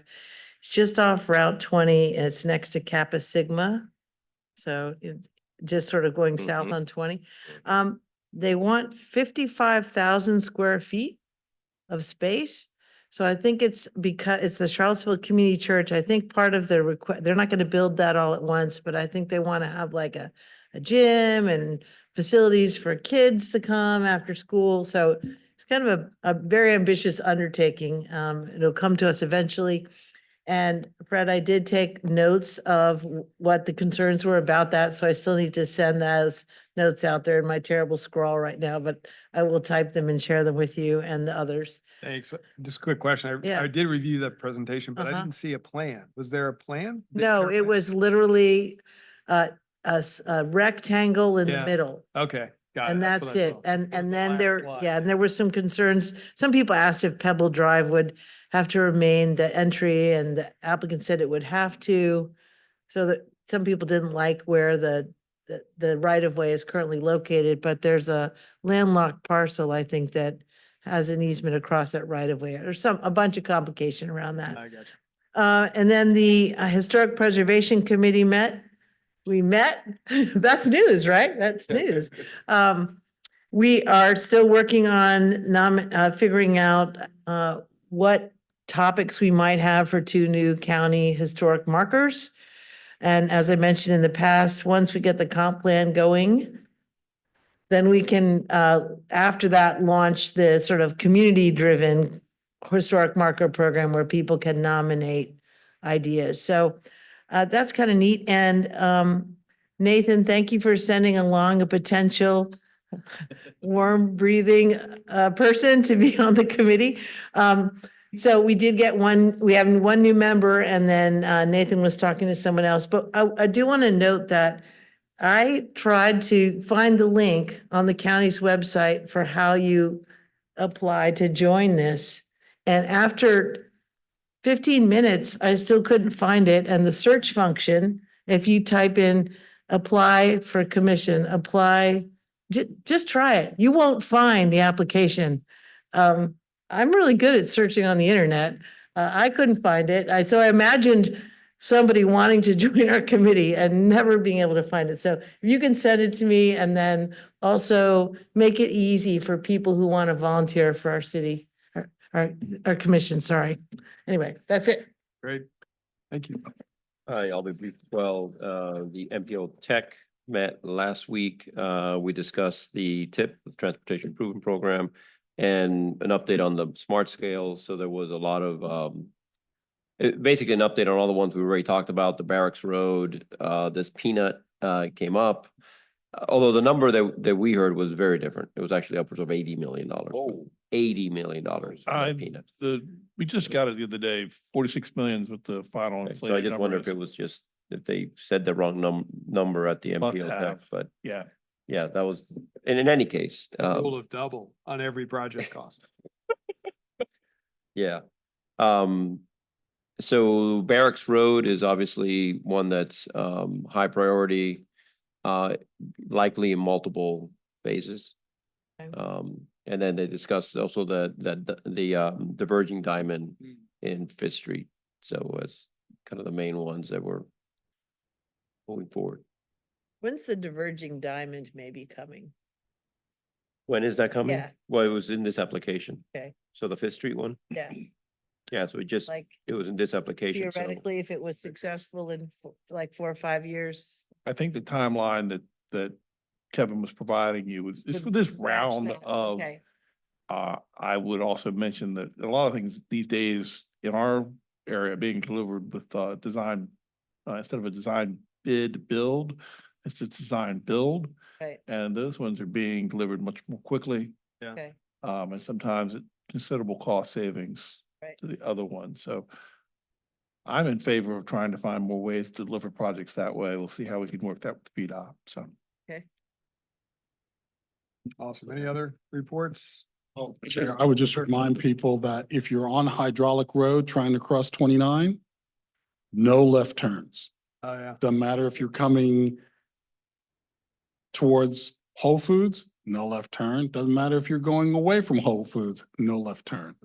Okay? It's a lot easier if you're going towards and you want to turn left because you use a roundabout. There's some snarking about, making it coming from Stonefield too, but that'll get sorted out. If we're doing traffic PSAs, over there right by you on Hydraulic, they're starting the camera ticketing pretty soon. Yes, I'm in flavor of that. No, it's starting. Well, I think September, early September it starts. That's the people that started. What, anyway, and it's gonna be warnings for the first like 6 weeks, and then they'll just send you $100 ticket after that. And it's not the county. No, yeah, It's it's not the county. So the county's not the bad organization on this part. And I have to say, I mean, that intersection really is, it's my intersection. I can't tell you the number of vehicles that pay no attention to young people trying to cross the street. They think that that's a game, it's like Tetris. Take the Frogger, is that what it's called, Frogger?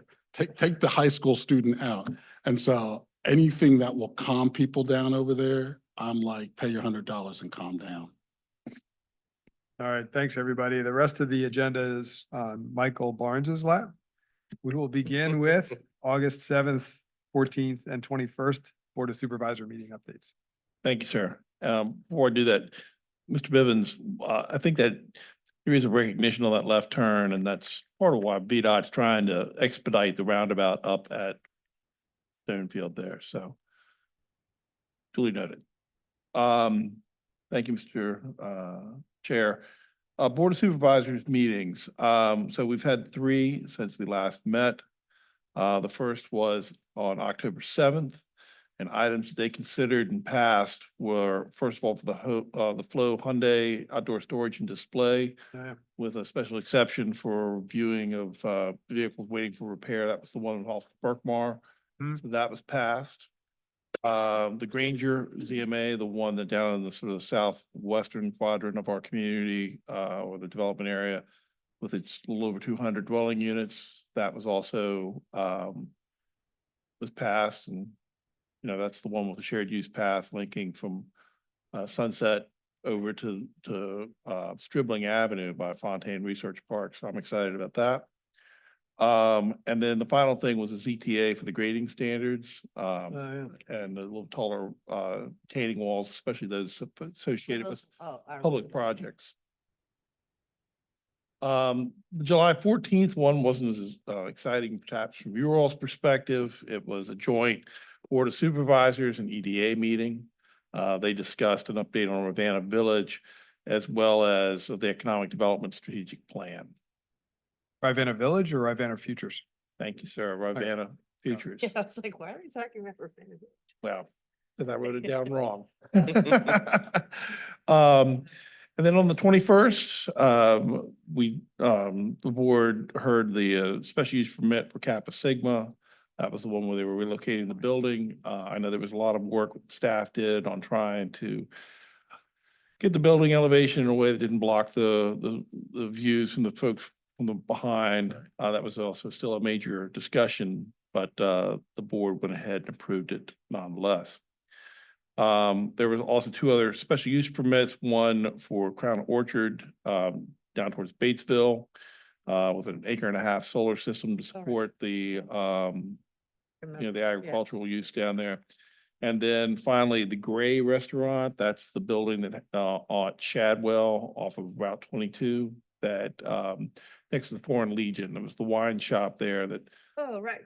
the With new fuse booths and proprietor. The tastings and, yeah. Exactly, and because it was not served by public water, it needed the special use permit, so that one was approved as well. So those were the applications that came before you that the board has dealt with. Thank you. 44 update? Yeah, so staff continues to work on AC 44, and we are actually preparing to come back to you all as well as the public. We have a all CAC meeting set up for October 9th. We'll be bringing a lot of the conference plan to them. We'll be coming to you all October 8th. We've sort of made a decision not to provide the whole entire plan, as we sort of talked about. We're going to bring it in sort of hopefully more manageable chunks. So you'll be getting something with the growth management policy. We're sort of really making that the fundamental, because it is the fundamental thing in the county and drives so much policy. To start with that, as well as rural area and development area land use. Probably we'll, with you all first, we'll do the development area land use and sort of explaining the new land use designations, new land use map, and activity centers. And we'll be talking a lot about making sure we have the policies right, but you'll also be seeing the proposed actions, the goals, objectives, and actions. And we'll probably focus primarily on the policy first, make sure that we're all, that you all are in agreement with what's been written, and then work on the confirming the goal statement as well as the various objectives and actions that will advance the goal for those policy areas. It stands, we'll probably have a fairly busy fall. I promise you, your summer would be sucked up, and now I'm going to suck up your fall. I think we'll have a couple of maybe off meeting dates. Still working on some of that stuff, but you'll get to know more as we move forward. One other thing I would put under, I guess, first of all, let me talk about new business before I get to that. Before you do that, Yes, just sir. a question on AC 44. I don't know, does anybody else have any questions on AC 44 before we go off that topic? I'm just curious, and you may not be able to answer this, but if you had a guess, when would you see AC 44 being approved? I think the desire is to try and work towards this time next year. Okay. A lot of this is going to be highly dependent on how Sure. much conversation the community wants to have about stuff. Got it. That's helpful. Just ballpark. Thank you. So if I may, old business. Yeah, please. I don't have any, but I don't know if you do. We have old business or new business? Yes, the riparian buffer overlay district, when is that going to be coming? Aha. For us? So we are getting very close, Commissioner Murray. Staff's about ready to bring something. either late October or maybe even early November is I think where they're working towards to bring an ordinance to you all. We're going to be bringing the solar ordinance will be coming to you all. We're targeting that for late October as well. So both those ordinances will be coming to the Planning Commission for your review in the next month or so. And our intent is to try and give it to you all, especially several weeks in advance of when we would normally give you something so that you have time to really read the ordinance with more than a week lead time. So that's our intent with those. Any other old business? I have a question. And can you refresh our minds? Are we expecting an analysis of the ag forestal policy? Is that coming before us to have some conversation about, or am I making that up? The ag forestry districts. Yeah, no, the whole idea of what's the nexus between the districts and the funding mechanism. And what the cost of that is in today's, and under today's policy. There was a study that the county hired Weldon Cooper to do to try and talk about cost of service provisions in the rural area. That wasn't quite the same thing as an agroforestry district. This is what I'm trying to get at is that there's this whole idea of there's a revenue loss, a leakage because of that program. And to try and have some sense on what's the cost benefit of that leakage, given the county is constrained in the way it can raise revenues. And I thought at one point staff was, or somebody was looking at, here's what we have in ag forestal, and here's how we get them there. And then here's what we might think about revising that, since that's a revenue loss for the county. And so part of what we're talking about is, my whole piece, and this makes people cringe, what we do is about economic development. And so if we've got this major leakage that's around ag forestal, when the numbers that I mentioned a while ago from the USDA shows that we are in fact decreasing significantly from the last census. The number of farms. Mm-hmm. And so are we seeing that reduction also also being offset with an increase in revenue to the county? Because the last thing I'd want to see is a reduction in farm businesses and a heightening in the amount of leakage. And so and I thought we were looking at that whole process. I think the Weldon Cooper study, which is something that we do tend to bring back to you all, is more about cost of services relative in the Right, I understand rural that. area, and a lot of that related back to the easement program. So it is our intent to bring you back something. We're getting close. Staff's been working on a sort of a educational video, if you will, to try and bring us up to a, kind of a common understanding of the issues that are faced in the rural area, policies, and sort of what we're trying to work towards. That would be something that would be sort of like a compendium for the report from this Weldon Cooper study. Okay. As far as ag forestry, let me go and double check with Scott about that. I'm pushing on that because so often that is a way in which we have leakages. And so I want to make sure that when we start looking at our zoning thing, that we're just having a conversation about that. And I know my colleague here has something to say about that, but I just want to make sure that doesn't just, we're not in a position where we just get along, we don't do anything, and it stays the same, particularly when our environment for that kind of activity has changed dramatically. It's shifted to a different ag business and away from the ag business that I think may have properties that may have be under a different status. And it may be that we say every 10 years, we're going to look at your property, and I'm fine with that. But I also think we've got some legacy properties that are not engaged in anything that's remote. I mean, they're in the district, Right. but they're not really farming okay. Yeah, there's, if I could jump in, you and I talked about this. There's like three main mechanisms through which rural landowners might claim an agricultural property tax reduction, right? There's the use value tax deferral program, the land use program is another one, right? Is that what it's called? What are the three?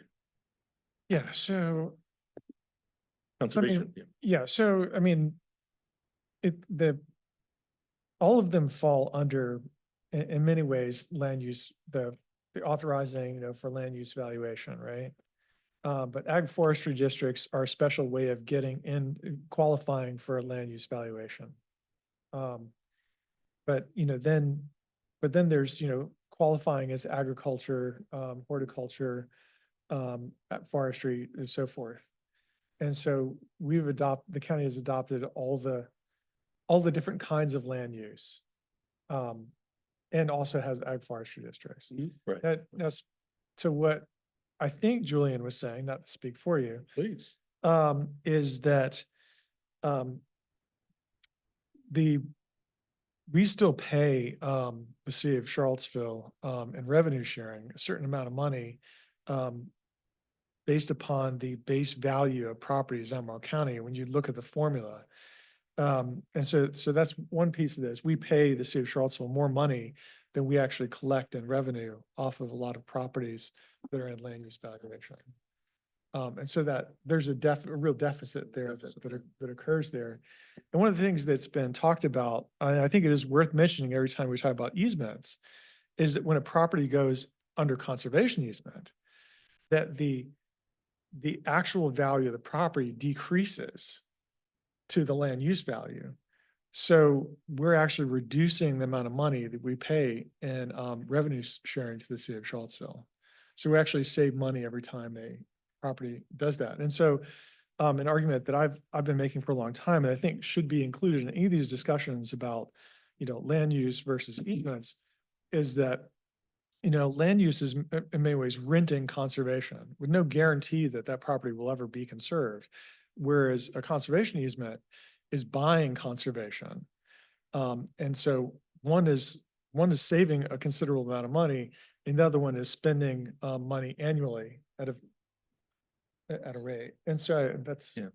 So I think what I'd like, and I think this is consistent with what both of you just said, is, and we've talked about this before, but I'd love to see the actual numbers of with the land use tax deferral programs and then the conservation easements, what are we leaving on the table in terms of property tax we don't collect? And then we can also add in what's it costing us in addition, given the unique situation we've got with the revenue sharing with the city. And it also costs us too, in terms of the formula for funding schools and roads. A piece of it does. Most of it's by personal income. Most of the big leverage in schools from the state is in personal income, which is why if you look at our numbers, we don't benefit as much as places that have even more wealth, because our wealth is super wealth. Well, so because we take a big chunk of our revenue and we give it to the city of Charlottesville. Correct. There's that- also that piece. Yeah. That's not taken into That's not account that in piece, the formula. Right. And so because a lot of that money that we're paying the city of Charlottesville are properties that we're not actually collecting taxes on. Correct. This plays in. But have high net wealth individuals who own them, which is also the rub. So my piece is, I'm not trying to sort of be obstreperous here. I'm just concerned that when we sort of go through this whole process of sort of putting properties in districts, there's a consequence to that. There's a bottom line consequence to that. And so as we're doing that, what I'd like at some point is to have perhaps somebody from finance and say, if you do this, this is the results, so that maybe it's not, and I don't imagine that it's going to happen before the comp plan is finished, but at some point that we really have some conversation about what are the land uses that reduce taxable income or tax flows to the county, so that we're intentional about what that means. So then the supervisors can have that discussion, but we've had an opportunity to wrestle with that for them. I could even see a nice one pager here, right? Like this program, it does this. This does Here's that. the property tax we don't collect. Here's the benefit we get, if any, and so on. And just to see those numbers, I've never seen a chart like that, or even any numbers like that. I just think it would help to inform. It would help to inform some of the things that I think we talk about as far, and because then you're going to come to what it's the cost of services. So if we're talking about the cost of services to a part of the county that there is a significant net revenue from, I think that'll change, that will have a different kind of conversation for those certain parts of the county where they believe the services should be enhanced, as we have some parts of the county that do believe that. Great. Thank you. All right, new business. Thank you. So we are going to be holding a joint meeting with the City of Charlottesville on October 29th at 5:30. The purpose of this is to discuss a regional effort that's going on between UVA, the city, and the county on resilient community effort. Resilient Together, excuse me, is what it's called. And so it is a climate change and trying to build resiliency within our community. So very excited about this opportunity coming up. What time is it? Is it at 6 or 5 or? Be at 5:30 here at this building, room 241. Okay. The other thing which did not make the agenda, and I will put it on our next agenda, is that we're going to be asking to cancel the meeting we had for September 23rd scheduled. Maybe we'll have to take action on that at our next meeting, but We can take action. We just need a motion. We can do that. That way, when I do the calendar, it's correct. That's what we did last. want to do that? Is that okay? That's If the fine chair with is- me. if the chair is so willing. We had a couple of items get pulled by local developers for those meetings, so So we're just making a motion to cancel the September 28th, 23rd. 23rd, sorry. September 27th. Is that what it is? What do you That's a Monday. Oh. Okay. Am I wrong? I think you're wrong. Okay. Be September 24th is the fourth Tuesday of September. Sorry.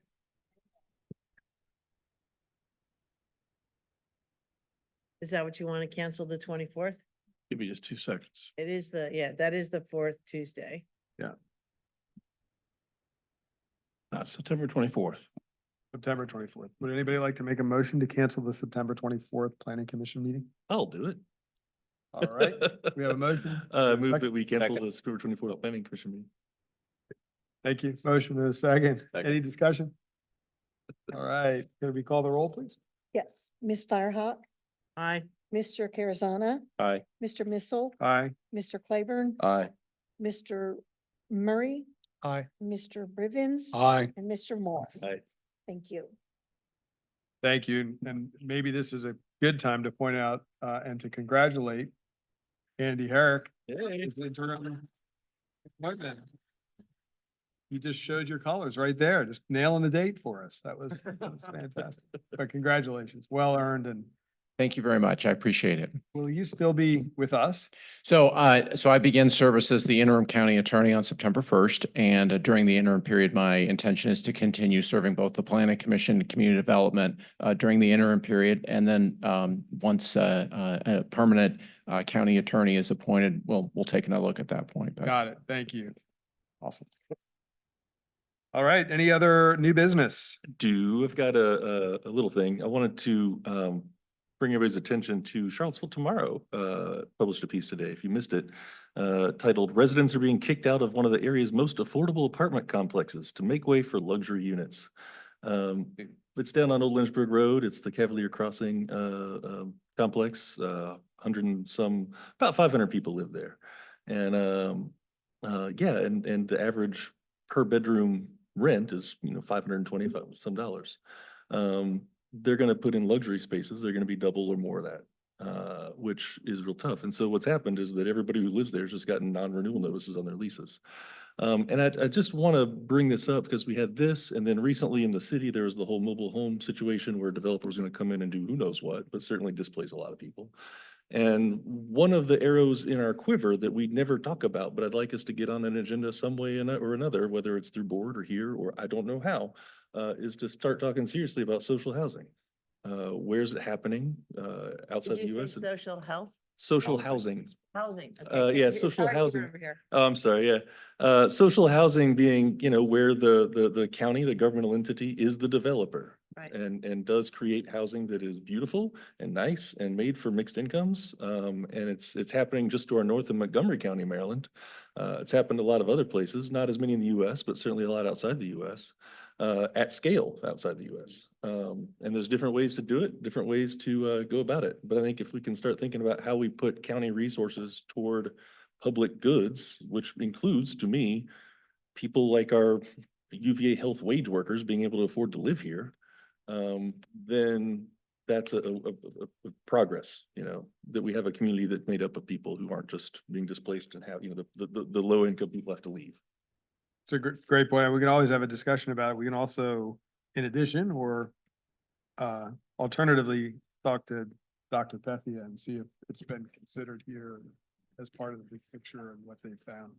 And if I could come along that, perhaps this is the lead into that. I'd like some demonstration on the new regional housing dashboard, which may in fact help to line into that and also help to have some conversation on where we finally did, or did the supervisors finally land on a decision on developer incentives?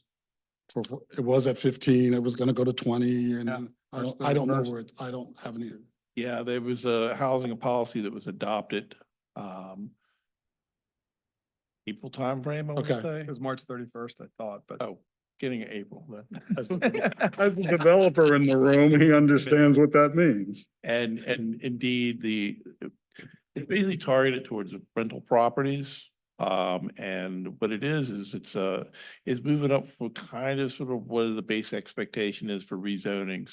And again, would happen through rezoning actions. And it would take it to 20% at 60% AMI. So we've been having discussions with people in the development community and sort of still figure out ways that program can be implemented. I had a quick question on that, and it's any proposed development of 10 units or more, is that right? Yeah. Yeah, and is it for all redevelopments or only those that require a ZMA or SUP? Well, I mean, it's an incentive program that anyone can take advantage of. Yeah. Of the apartment complex you're talking about could do that if they wished. Right. And may be interesting if they would like to. But, but ZMAs and SUPs kind of require it. Yeah, I mean, it's not required, but it's an opportunity and admittedly, there's been discussion and who knows how it exactly plays out of like, maybe you get a little bit less of some other kind of amenities coming in with a rezoning, you know, there could be a little bit of horse trading there. But the intent is to try and forward that. Bardio would like to speak, I think. You state your name for the record. Good evening, Commission. Jody Filardo, Community Development Director. Commissioner Moore, we have, the Board of Supervisors has actually adopted a rental incentive program. It does exchange 20% of the units at 60% AMI for a 15% tax increment reduction over a 10-year period over the entire project, over not just the rental units. So that is one program that is distinct and specific. However, as Mr. Barnes had been sharing, both the housing authority that we have and the finance CFO is very interested in engaging developers in any kind of conversation about affordable housing in exchange for some benefit from the county. So the rental unit program is a distinct, specific program, but we are open to having other conversations. And Dr. Bethia, as Mr. Barnes alluded, is very open to having lots more conversation. Sure, well, I appreciate it, and I do remember the adoption of that one a few months ago, and I'd forgotten that it was 15%. I couldn't remember where we landed on that. That's okay. No, the property tax. 15% TIF, but tax increment financing for 20% at 60%. Yeah. And I think a big change too, correct me if I'm wrong, but it went from a required 10 years in as affordable housing to 30 years as affordable. Yes, it did. Thanks. Thank you. Great. Any other new business? Items for follow-up? All right. Good meeting. With that, I'll adjourn the planning commission until September 10th, 2024 at 6 p.m. Thank you. Right.